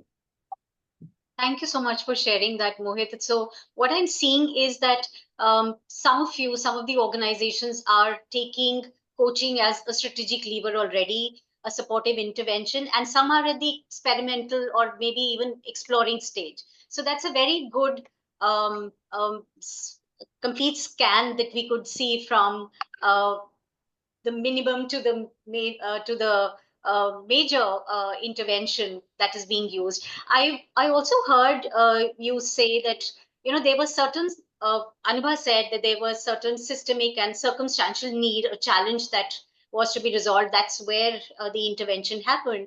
And while Mohit also said that it was a broader desire of the organization to evolve. So again, another mosaic that is visible for even calling it out to why coaching was established or even begun in the organization. So thank you for sharing that. Now, my very next question to you, probably Anubha, to begin with, is what are some of the most felt shifts or the impacts that you have seen in through coaching, or maybe the feedback that you've got, whether it is personally in leadership or in team dynamics or in the culture, however small they may be? Bharti, typically when we talk to people managers or people who are in the technical side of the business, for them to talk about people issues is extremely uncomfortable. When it comes to people issues, they always feel that is to be handled by HR. With this coaching mindset, what we actually opened up was a space for a free dialogue, for feedback, which was welcome. So initially it was driven, it was structured, it was coordinated. But gradually, because it has been there for so long, it started steeping in that a one-to-one focused dialogue is actually extremely important in an organization which calls itself a people organization. Our employee value proposition is delivering excellence through people. So somewhere this block in the puzzle was missing. And I'm not saying that this, once it is in place, it sticks. It doesn't. There are tendencies to break away because there are tendencies to come back to areas which are very comfortable. Through these continued sustainable efforts around coaching, around leadership development primarily, wherein coaching, as I told you, definitely fits in, what we have visibly seen is that we've been able to produce homegrown leaders to take leadership positions. The erosion of the talent pipeline has not been starkly visible over the last 4, 5, 10 years. So we've been able to get people on the board which are homegrown.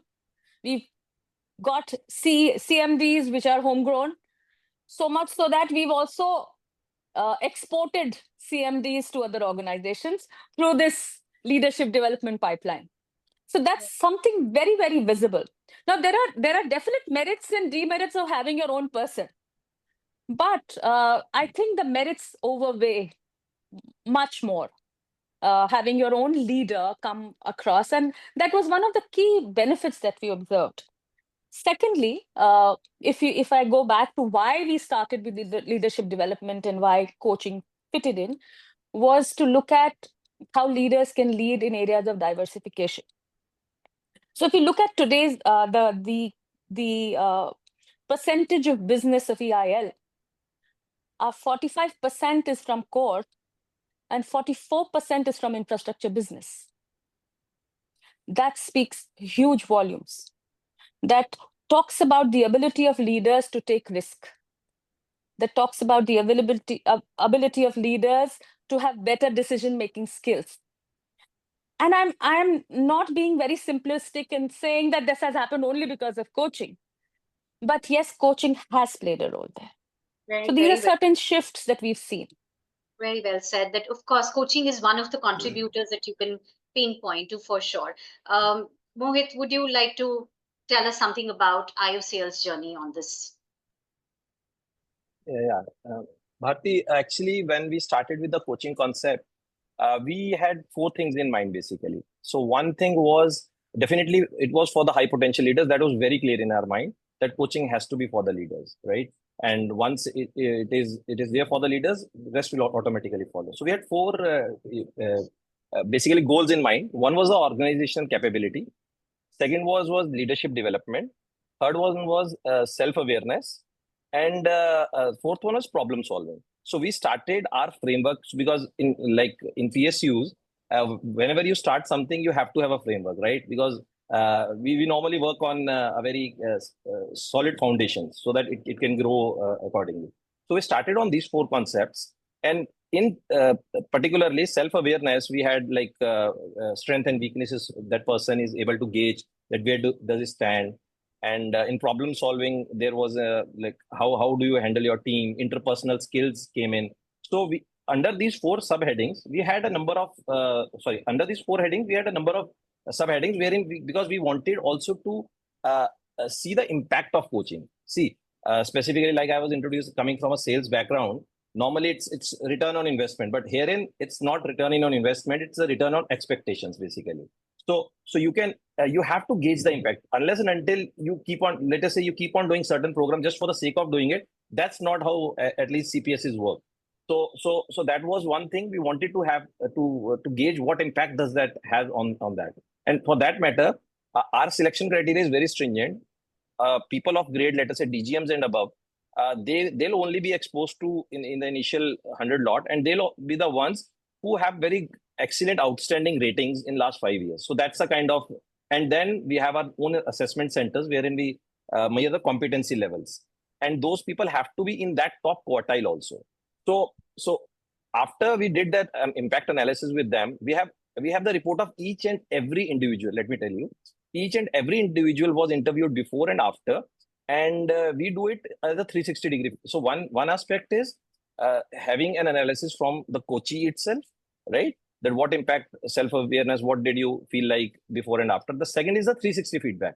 So 360 feedback means the employees straight away, line manager, the junior, and the top manager in that line. So there are four, we take around feedback from 8 to 10 people in that line.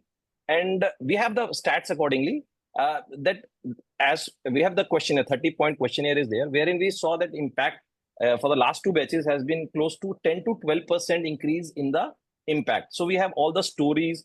I can just quote some stories wherein the employees are themselves saying that initially because these are all leaders, and they used to tell, there is one story that that person says that I used to fight with my juniors, that they are not doing their work timely and all those things. But after I underwent coaching, and I could see that there is some problem within me. I'm not realizing that. And while I went back, there was such a great bonding with my team that we exceeded on their MOU parameter. So actually, some people actually got it translated to business also.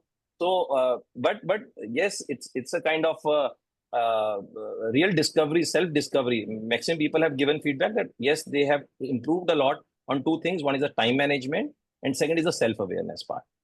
So that's how Indian Oil is benefiting, and that's how Indian Oil is taking it forward. And like I expressed earlier, like the junior people, we have the internal coaches now. Now those people are coaching those juniors of, let us say, middle managers. We have also a kind of an engagement survey wherein we assess people whether you're satisfied or not satisfied. So there are some leaders who are doing excellent in their job spaces as far as their ratings are concerned, but some disengagement is there. So now for internal people who are the coaches, we have assigned those people. So they are taking care of those people who are excellent leaders, but somewhere are not engaged. So both parallel lines are going on. That's very beautiful. Yeah. That you're not only developing leaders, but also now using those leaders to develop their own teams. So that the effect is cascaded. Thank you for sharing that. Mr. Satpathy, a question to you. What could be in the broader context of the PSUs, it's not about NBCC, what in your opinion could be some doubts or misconceptions that could pose a challenge when coaching is being considered? What is it that could make the adoption harder in an organization? Right. In fact, I am basically a private sector guy. Let me tell you, very recently I joined, and just 9 years back in NBCC, I was in Airtel, Idea Cellular, and other companies. What I find is that there is lots of rigidity with the people, and they feel that we are doing a great job, but they don't know that they are working at 50% of their efficiency, right? So that convincing to them that you are a good engineer, but you are not a good leader. Your functional competency is excellent, but your leadership competency is pathetic, right? So you can grow with your functional competency to a particular level. But the moment you grow beyond middle management, it's very, very important to develop your behavioral and managerial and leadership competencies. So that's, I find, is a little stubbornness which is there in the people. But yes, of late, what I find, because of the organization is growing very, very fast, and we found there is a little vacuum which has happened in the organization. Because there are many people, those who have grown in the organization structure, but on intellect, on leadership competencies, they have not grown. So they are also realizing that yes, when you are meeting to other PSU people or other clients outside, there is something seriously missing. And the senior management is also thinking that Bharat Mandapam, such a huge project, which is a prestigious project, how can I give to this guy who is already grown in the organizational ladder, but he has not grown to that particular level of discussing with the ministers, discussing with the secretaries and other clients. So that's a rigidity which is there, but of late I find people have started accepting it. And the way Krishna could convince and transfer Arjuna to convince him that yes, you have come here to put the dharma, So just forget that your Bhisma Pitama is standing in front of you. No, he's not Bhisma Pitama, he's your enemy. So that kind of communication has to happen. Then only they will come back. They'll come back and they will be convinced. Yeah. Thank you. Thank you. That is very beautifully said. And I am picking up this point from what Mr. Satpathy said, changing the mindset. How do you what can PSUs like EIL and IOCL do to share or communicate these positive outcomes, not only within but also beyond, outside for the other PSUs, so that there is wider encouragement and wider acceptance of coaching in the PSU world? You see, what Mohit was mentioning, the assessment center is a very, very powerful tool, I'll tell you, to give you a mirror that Mr. Satpathy, you are thinking you are a governor, but you are not, right? So there, they could be communicated very well that on these competencies you are very good, but there are many competencies where you are lacking, right? Yeah. And you need a coach to communicate to you that the areas in which you need to improve. So that's an important intervention which is there. But otherwise, I'll tell you, in many public sectors, because they're little closed group, they are not exposed to private sector organizations much. So they have a little they don't accept that I am not up to this particular thing. So that's an important thing we need to communicate to them. Yes. So, Anubha, what would you say? How would EIL and IOCL, starting with Anubha, how would you communicate so that there's more encouragement? So Mohit and I come from the same industry, and proudly so, the oil and gas PSUs have a collaborative platform. So we meet regularly, we meet almost twice a year and discuss about people issues. We discuss about initiatives taken. So the Sarthi that Mohit talked about, EIL knows about it. The Arohan program, IOCL knows about it. We do a lot of collaboration across this platform. And there are centers of excellence within the industry itself, which are managed by the sector. So there's a lot of cross-learning happening within the sector. The other way of showcasing is through forums like IFTIDO, wherein we present case studies, scope, wherein again, we write articles, we talk about best practices. And it helps us in peer benchmarking. Advocacy is extremely important about issues like this. And when leaders talk about it and they address gatherings, they are representing the organization in a larger platform and talking about how coaching has made a difference to them personally. There could be no other way to create an impact and create authenticity around this subject when the leader walks the talk. And when leadership is visible in the organization. And how is leadership visible in the organization? You look at its track record, you look at its order book, you look at orders secured, you look at the metrics that are there for people, measuring people effectiveness. So if I talk about EIL, we recently were recognized as a great place to work. Now, each email that goes from EIL proudly bears recognized as a great place to work. All these cumulatively make an impact and create that space for coaching to thrive. So all these platforms definitely have helped not only EIL, but all other organizations wherein we have a lot to learn from each other. So thank you, Anubha, for sharing that. And you talked about a lot of platforms. Mohit, what is it that you would want to add to this list? Of course, a lot is being done, but what more could be done? Very rightly said by Anova ma'am that we being from the same industry, we meet a lot, and that's only possible. In fact, let me tell you, I was working for 20 good years in sales. The bonding that we have in HR, that's not seen in sales actually. So for the last 2 years, I've been meeting distinguished people in HR, and I feel like, wow, that's another place. So we have HR summits. That's the biggest forum that I've seen. We are in all the director HRs of all the public sector undertakings. I'm not talking only about oil and gas, but public sector undertakings. Last time we had met at Kolkata. So then there is IEW. There are a lot of events actually that's happening wherein that connect is there. And yes, coaching has to be promoted that ways. I believe that one thing that is like in L&D spaces, first of all, like at Indian Oil, what we did was we removed that word of training actually. So now it's all L&D, right? It's learning and development.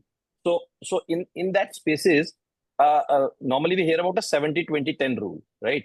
So 70 is the on-the-job training, on-the-job learning, and 20% is wherein this coaching bucket comes, right? Because these kids right now on the blocks, they need facts accordingly. So this 70-20-10 rule is quite an acceptable rule as far as L&D space is concerned. So that coaching, which means peer-to-peer learning, is termed as, and only 10% is actually L&D, what we are doing. So 70% on the job is like virtual platforms, online, we learn from each other. So 20% coaching, that's where it comes in. And secondly, leadership, we all say that we are doing it for leadership. Sometimes leaders is a very, what should I say, is a misunderstood word. So first of all, we need to see whether we have a competency framework in place. Like Devashish sir said, assessment tools we had talked about.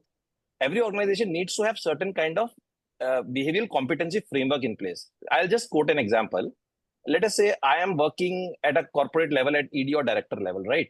So we have some competencies called as strategic leadership and operational leadership. Now I want to develop leaders, right? So at ED or director level, I don't want to develop a leader which is having operational leadership. I want to have a strategic leadership. So to excel in any field, as of now we are talking on coaching, we need to have a competency framework in place around which then we need to identify whom to coach, why to coach. Because in our organizations, let me tell you very clearly, sometimes it sometimes becomes a target driven, or we just follow each other. Like that's it. That person is doing, let us do that. So we need to have our own problem statement. Then it has to align to our values. So just to talk an example, care is our one of the value. So when we talk about coaching, it aligns beautifully to the care aspect, because here comes the empathy. Here comes when person is talking to each other, psychologically safety. So all these things come towards the care part. Then we have the passion.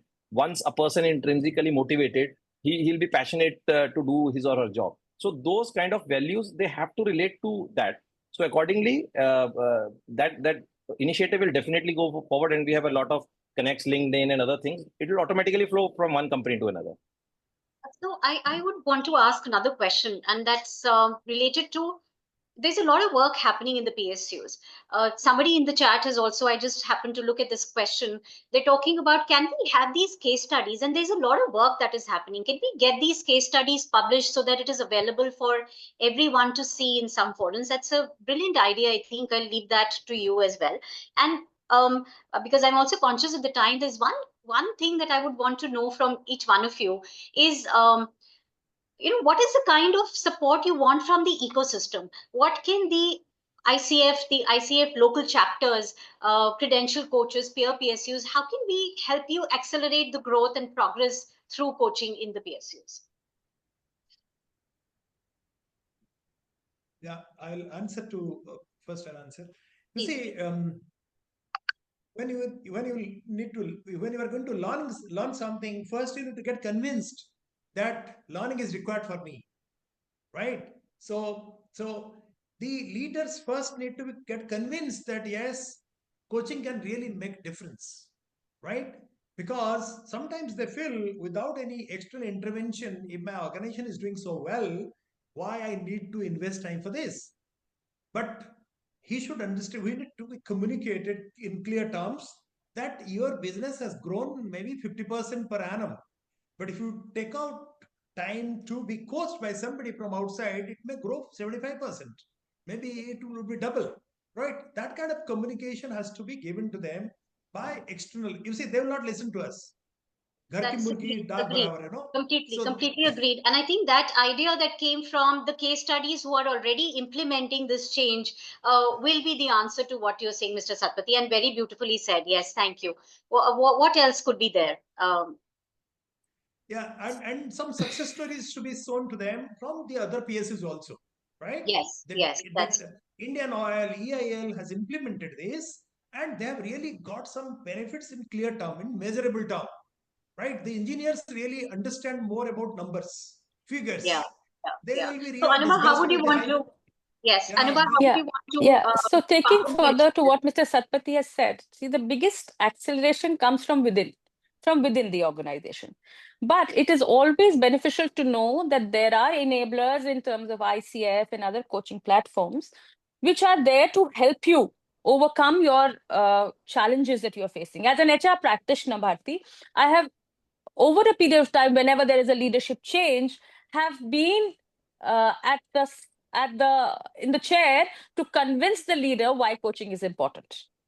So it's a cyclical process every time there's a change in leadership, because coaching demands a lot of investment. And by investment, I don't only mean in terms of the money, but in terms of time as well. So to create that value, to help them understand from an external perspective, I think ICF can definitely play a role in inviting these leaders to be part of these discussions, right? In also asking them to give their perspective. And whenever you start articulating and looking back on your own leadership journey, all this will seem very real. And I think that will definitely create that momentum, keep things going, because it's not easy to have a coaching journey for years together. It is not easy. There have been lulls. When I say 2008 we began, it doesn't mean that it has been a smooth ride ever since.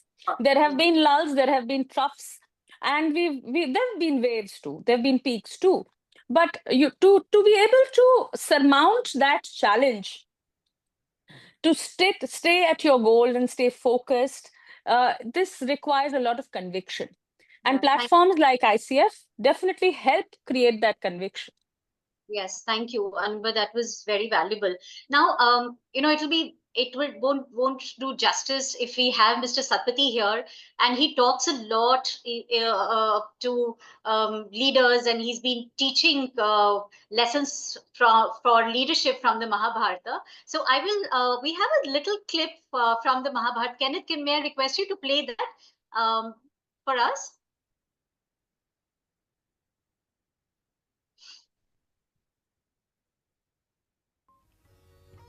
खड़ा कैसे हो जाऊं मधुसूदन, खड़ा कैसे हो जाऊं? He said it to the management. Thank you so much for sharing that. And thank you, Mr. Satpathy, for bringing this out so beautifully. It is showing how coaching at its core is actually about enabling clarity, action, and ownership, and not advice. And Krishna did not give him advice. He said, Parth, tumne itna hi pucha. So thank you so much. Thank you to all the panelists. I want one question that Shweta has, and I would really love for her to bring that question up for all of us. Shweta, can Shweta be pinned, please? Hey, no need to ping me. I'm talking here. So just a question that I wanted to ask all of you. What has changed in the PSU space? So I've trained, I've worked closely with PSU. So I'm talking about 10 years ago. So I know you guys are not new to coaching. I've done Leader as a Coach program for some of the Navratna PSUs. Now, two of the biggest challenges we were articulating at that time, 10 years ago, 8 years ago, was how fragmented some of those initiatives were. So an executive director of one refinery would call me to come and do a Leader as a Coach program there. And even very recently, when I was speaking at, you have these internal institutes about how we make the experience more, how we make it reach all of the parts in these vast, complex organizations. So when you talk about initiatives such as Sarthi, Mohit, have they become more pervasive? What have we done about that fragmentation of interventions that I saw in the coaching space? Yeah. And in fact, I think Dr. Ranjan spoke to me about Sarthi when it was relatively young. So I'd love to hear if it's grown to be that pervasive thing, and how are we solving some of these fragmenting problems? Do we see building of internal coaches as a solution? But what do you see as solutions to this? Yeah, thanks for the question, Shweta. Pretty nice one. I would love to answer it. So Sarthi, yes, it has grown beautifully, like I told. So now we have a very selective system. So first of all, we institutionalized it, right? So we have a portal called Sarthi. It's not like fragmented, like one ED called. You are very right in saying that. That's why I initially started the talk that it's been there since 2010, but rightly it was accepted in 2020. So we have a portal, separate portal for this, wherein all these selected candidates, and let me tell you, these selected candidates, We have some age criteria, how many years of service left, what are the last 5 ratings, and in fact, for our flagship programs, which are 30 days programs from IIMs, criteria is, let us say, just an example, the 2 outstanding ratings and 3 in last 5 years. But for this program, we have raised the bar, and it says 1 more rating outstanding apart from the flagship program. So that is one thing, so that the right candidate comes. It's not like this director likes that person and he or she says you do the coaching. So a pool of candidates is listed, and we at the corporate level, we take care of this. And that pool of candidates, like I'll tell you, for this year, this pool of candidates in grade DGMs, GMs, and CGMs, there were around 400 people odd which fulfilled this criteria, right?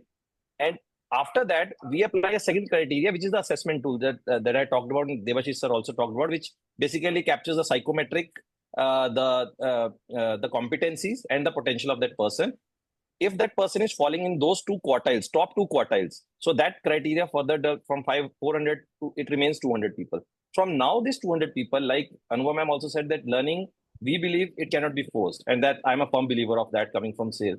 So we now give an expression of interest to these 200 people that this is a coaching initiative which comes under the flagship, so-called flagship program initiative. We have that. So are you interested to join? Because unless and until there is interest, there is no point having that person on board. So from that pool, 200 people, those final 100 people comes, and like I shared the stats with you, dropout is just 5%, and that too is just on account of outside transfers. And post that 6 months of intervention, every 15 days, that's a virtual session for 1 hour with the coach. Post 6 months, there is a 3 months long assessment that goes on with the 360-degree feedback on all. And each and every participant feedback is recorded. As I'm talking to you right now, I have the complete report with me for last year, because thanks to Bharti, who invited me, so that made me do also my homework. And for all those 95 odd participants, we have the feedbacks that what impact did they bring about in their job spaces. So that is the kind of impact. And we sometimes relate it with business also, though I personally believe we should not relate it to business, because somewhere it's not only about business. Like sir showed the video, it's a Karam Bhumi. Karam Bhumi includes our workspace as well as our, when we're talking about empathy, it's also about family life. So if that person is improving his or her family life, because we undergo a lot of transfers. I have been transferred every 3 years in my job. It's been 22.5 years. So the pain point of transfer is when I get to a new space, I am very much in stress. How do I manage? Where is my kid's education? So that point of time, coaching comes in.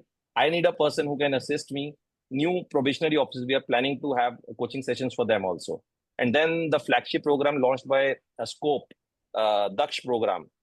In that also, we have coaching included. That's done by IIM Ahmedabad and McKinsey. So there are structured 5 coaching sessions. And we are also developing a program of Leaders of Tomorrow, in which coaching has been kept as one of the main key pillars.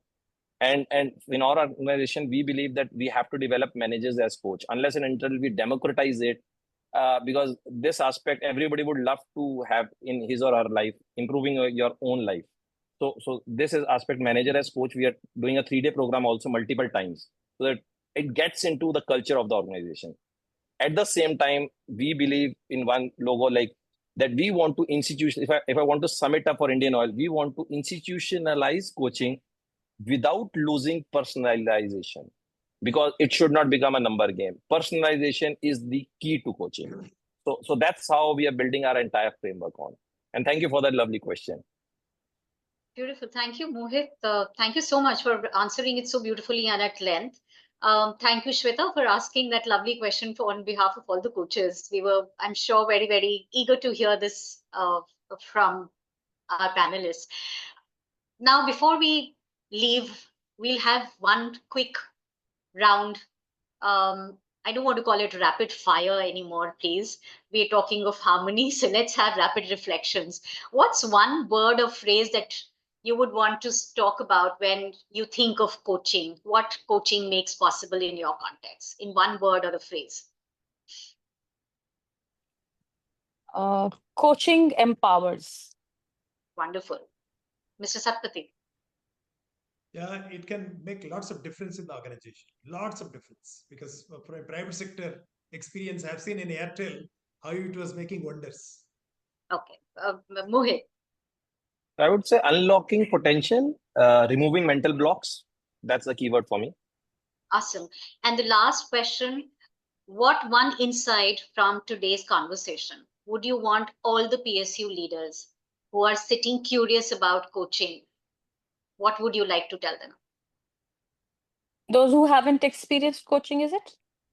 Yes. So what I would like to say is don't test the waters sitting on the banks of the river.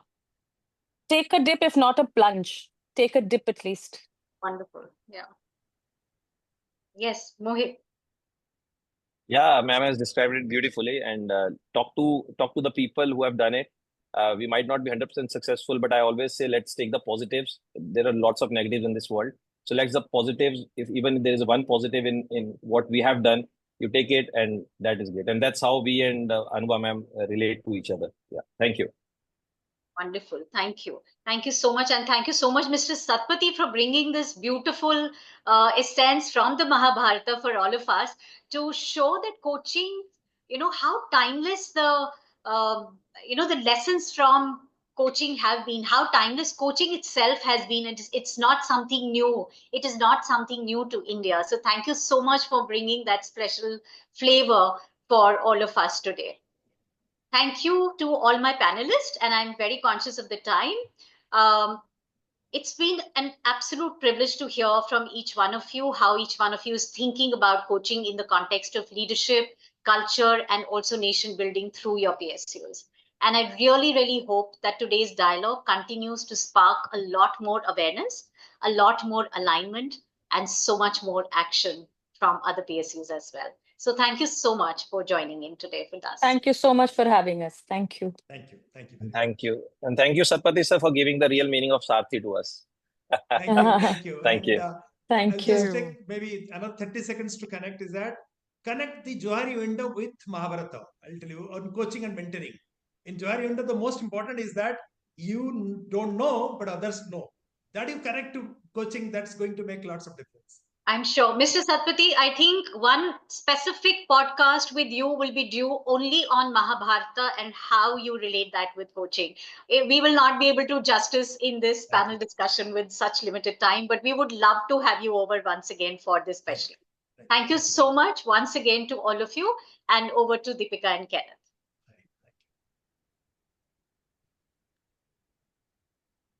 So I think Deepika. we've had some very, very interesting sessions. I know we've had some serious stuff, but let's move to something more fun. Fun in a no, serious work in a fun way, I would say. And with that, I'll hand it over to Kenneth for the last segment of which is very, very interesting, I must say. Thank you, Deepika. Yes. And next on stage, we have our beloved Mr. Radhakant Jaiswal ji. So Radhakant ji is a management and engineering graduate with 34 plus years of experience in the corporate world. He's an entrepreneur, coach, meme artist, poet, author, storyteller, hypnosis and NLP practitioner.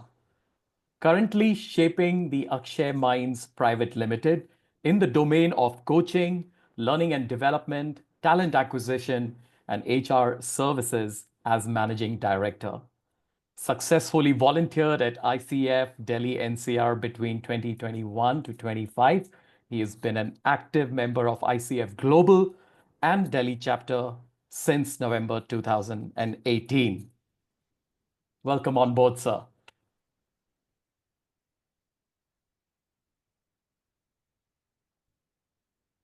Namaskar. Good evening. His sound is there. In the current emotionally charged atmosphere, due to the tension between India and Pakistan and related uncertainty, coaches will be anchors of calm and composure for others.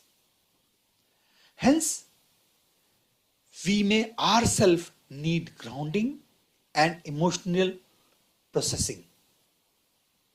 This online mind session can help you reconnect with your inner stillness, process collective anxiety, and reignite your coaching presence. Aligning with today's motto, 3 A's: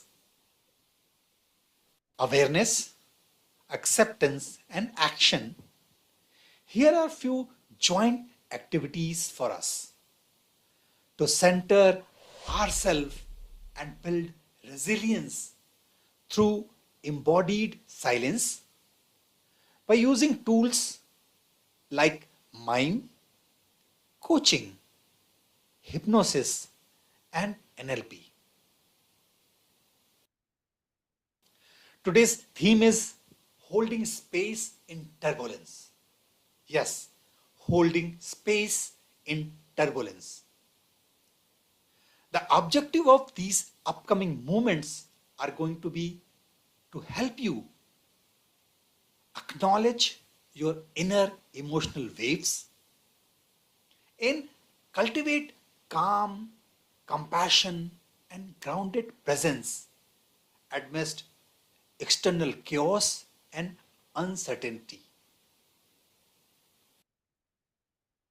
Please keep sharing your experiences on reflective questions as and when asked as your response in chat box.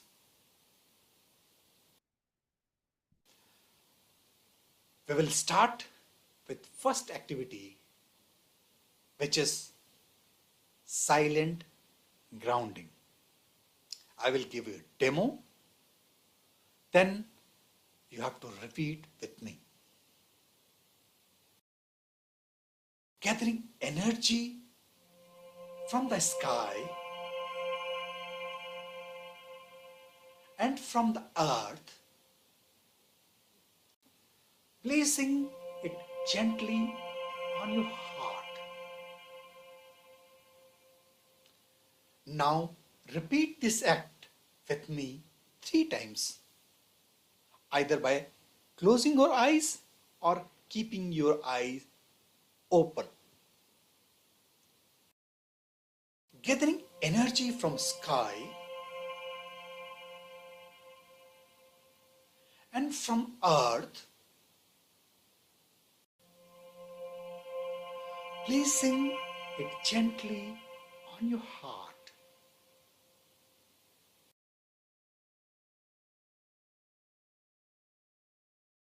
Now we will do second time, gathering energy from sky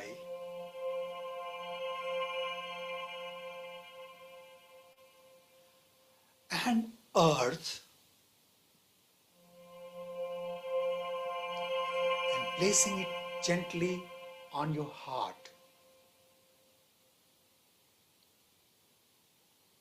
One more time, gathering energy from sky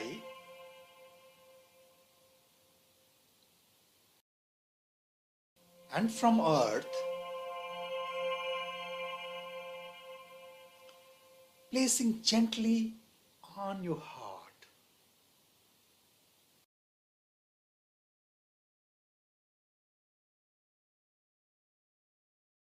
Through this, we can achieve centering our breath, connecting to higher purpose and grounding. Feel the emotions you are experiencing with this act. Make a mental note of these. And if you want, you can write on the chat box.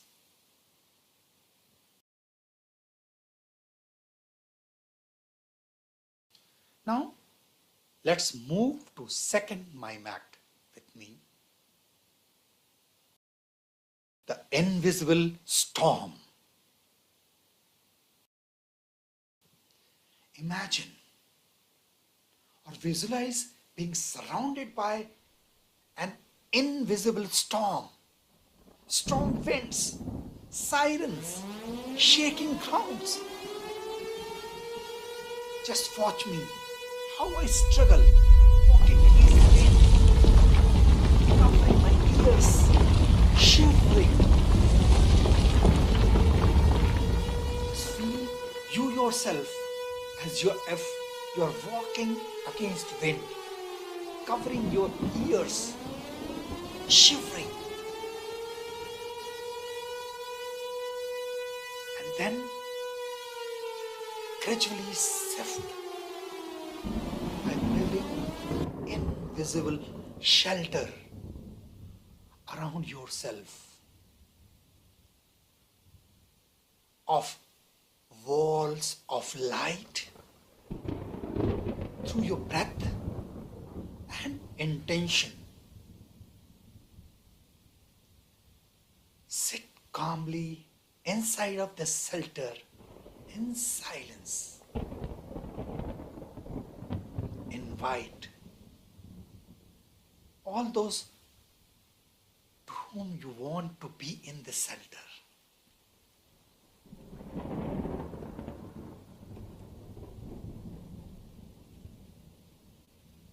The purpose of this, to mirror the chaos while evoking internal emotional awareness and self-protection.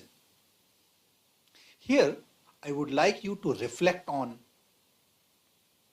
what is my invisible shelter in this storm? What is my invisible shelter in this storm?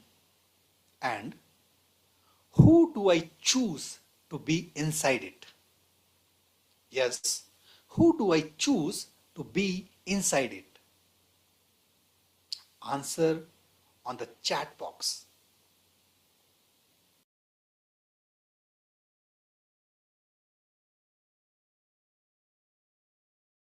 Now, third act is very interactive and group activity. Passing the light. I'm holding a glowing orb of light in my hand. This is symbolizing compassion, strength, hope, trust. It could be of any color of your choice. I'm holding it, feeling it, experiencing it. Now, I'm passing it gently across the screen with my both hands to hand it over to all of you present with me in this session. Take the orb of light. Hold it close. Feel it. Experience the power of it. It is of your choice of color, light.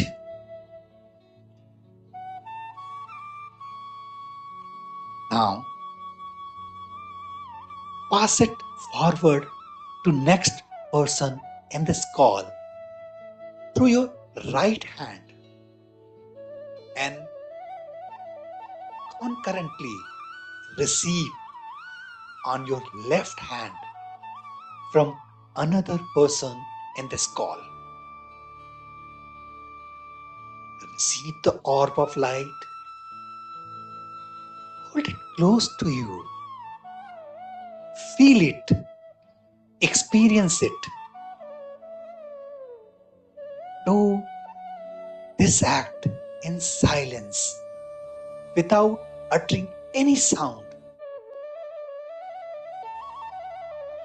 Keep doing this forwarding, receiving, holding close to you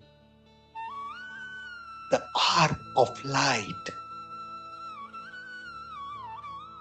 watching one and another, building a collective field Keep doing it for few more moments.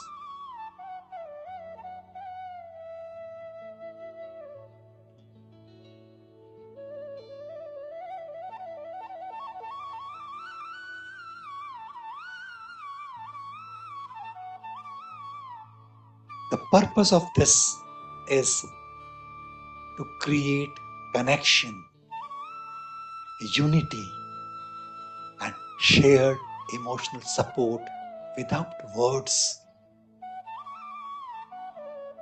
Take a long deep breath and bring back your focus on your breathing. Now, here comes the reflective question to you.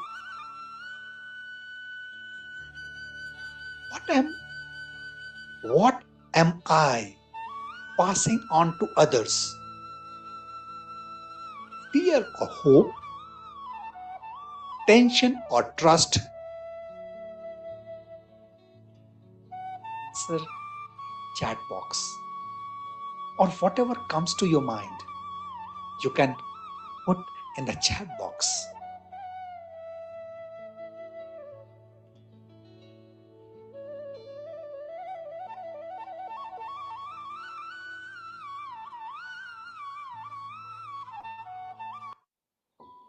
Now, this is going to be final act. Planting. Planting a seed in the ground and seeing silently growing in a tree. Now dig with your hands the ground to create a space for the seed in the ground. After placing the seed, put the mud on it. Gently water on it. And now keep regularly watering this area. Watching it grow silently into a tree. Feel and visualize, imagine the branches and the tree is standing tall. In any circumstances of any kind of storm or uncertainty, it is standing tall.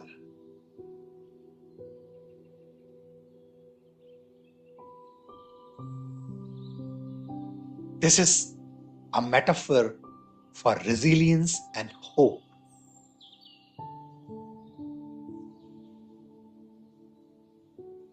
Again, bring back your attention to your breathing.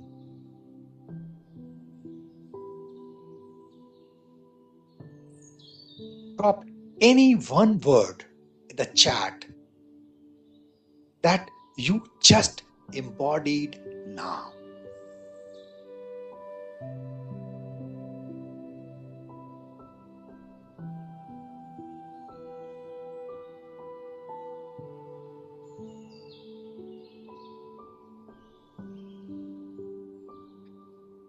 Thank you for your presence and doing activity with me. God bless you all. Thank you. Thank you very much.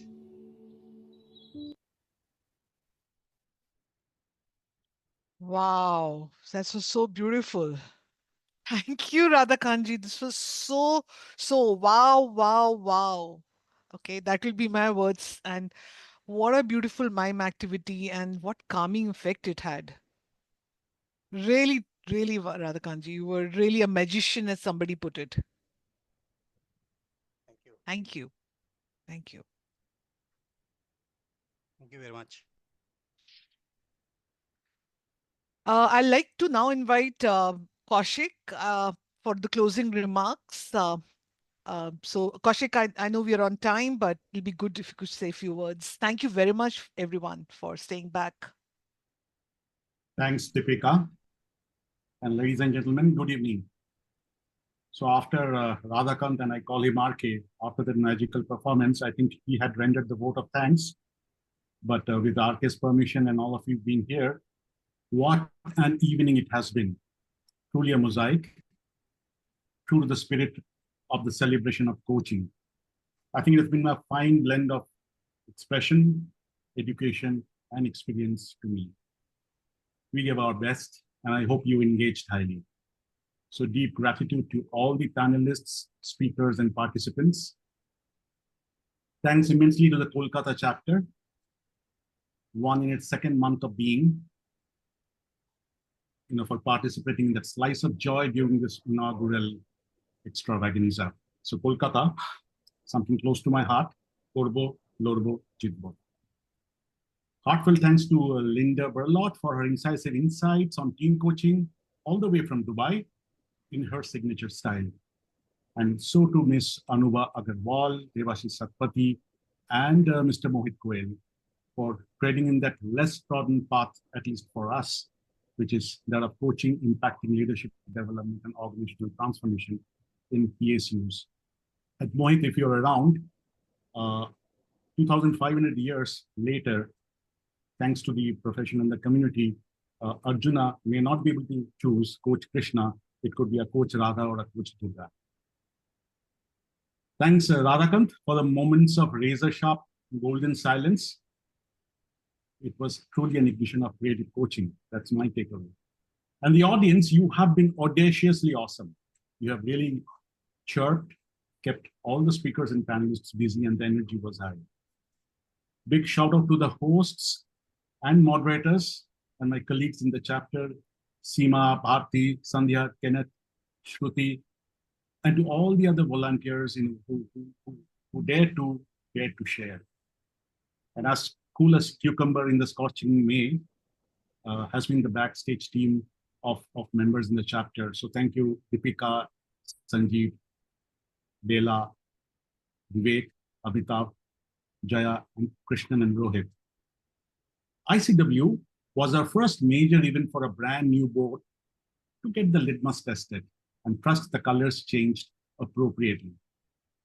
And I must thank Deveshi, the first she/her president of the chapter, for leading us superbly into this delicately curated and crafted mosaic. And last but not the least, I would like to take the opportunity to thank the leaders of Bharat or India who chose to give peace a chance and seized the fire. What was missiles just a week before would turn into a tranquil mosaic. So deep gratitude. And before I sign off, 2 clarion calls. 1, join the guest of ICF WhatsApp group if you are a non-member and want to know more about us. We are a vibrant tribe. And number 2, join the volunteer task force if you're already a member. This is your home. So the celebration continues, ladies and gentlemen, with many more digital episodes. Also, the chapter turns 10 next month, and we plan to create more noise straight from the mosaic. So we need all of you to be part of the party. After all, as coaches, you need to demonstrate presence consistently. So time to sign off. Wishing all of you a great weekend with colorful mosaics. Namaskar and goodbye. Thank you. Thank you. Your feedback is important to us, so please take a moment to share your feedback. But let's continue to inspire, transform, and thrive together. Thank you. Have a wonderful rest of the evening. Deepika, would you like to talk about RDs, or you put it in the chat box? Oh no, unfortunately, there are 2. I'm so sorry, that's my miss, Seema, but it's about 2.5 RDs for attending this session. So we've taken the attendance. We'll make sure that this comes your way. Thank you.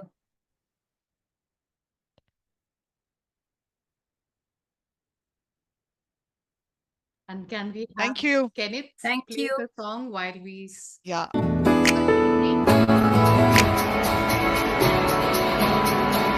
आशाएं आशाएं आशाएं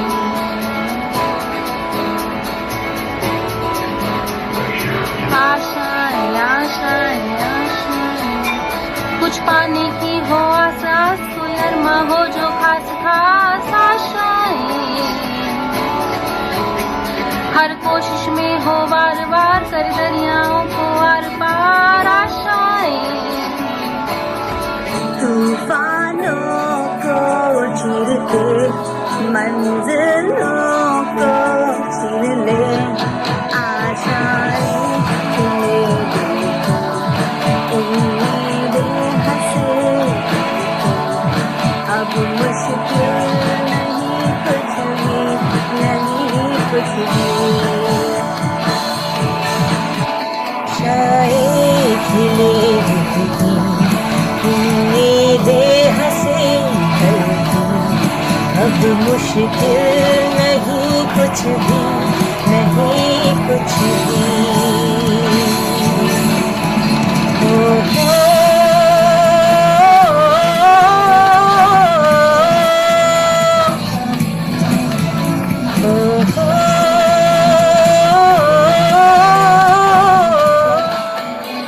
आशाएं खिले दिल की उम्मीदें हंसे दिल की अब मुश्किल नहीं कुछ भी नहीं कुछ भी उड़ जाए लेके खुशी अपने संग तुझको वहाँ जन्नत से मुलाकात हो पूरी हो तेरी हर दुआ आशाएं खिले दिल की उम्मीदें हंसे दिल की अब मुश्किल नहीं कुछ भी नहीं कुछ भी आशाएं खिले दिल की उम्मीदें हंसे दिल की अब मुश्किल नहीं कुछ भी नहीं कुछ भी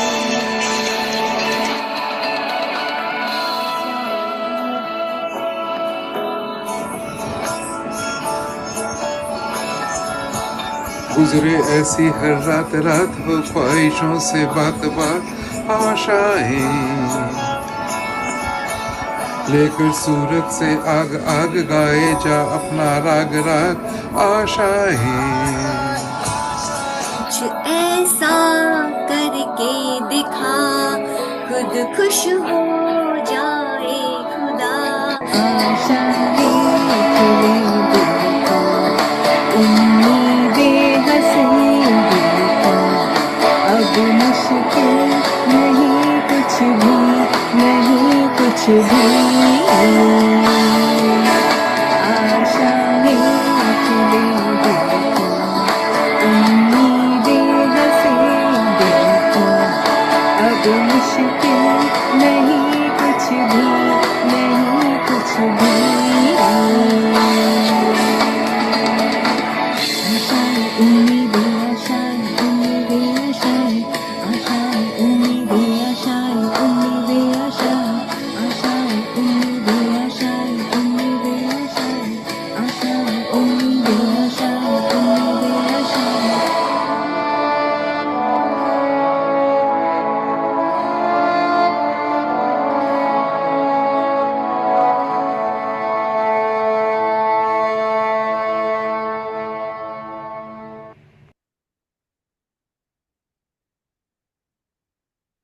Lovely. Thank you. So if you sign off now, thank you. I think we have. Thank you, everyone. Yes, Thank you. you. Bye. Lovely. You made it. Much. Bye. We love you. Yeah, bye bye. Thank you. Have a great evening. Bye, everyone. Bye. Thank you. Bye bye.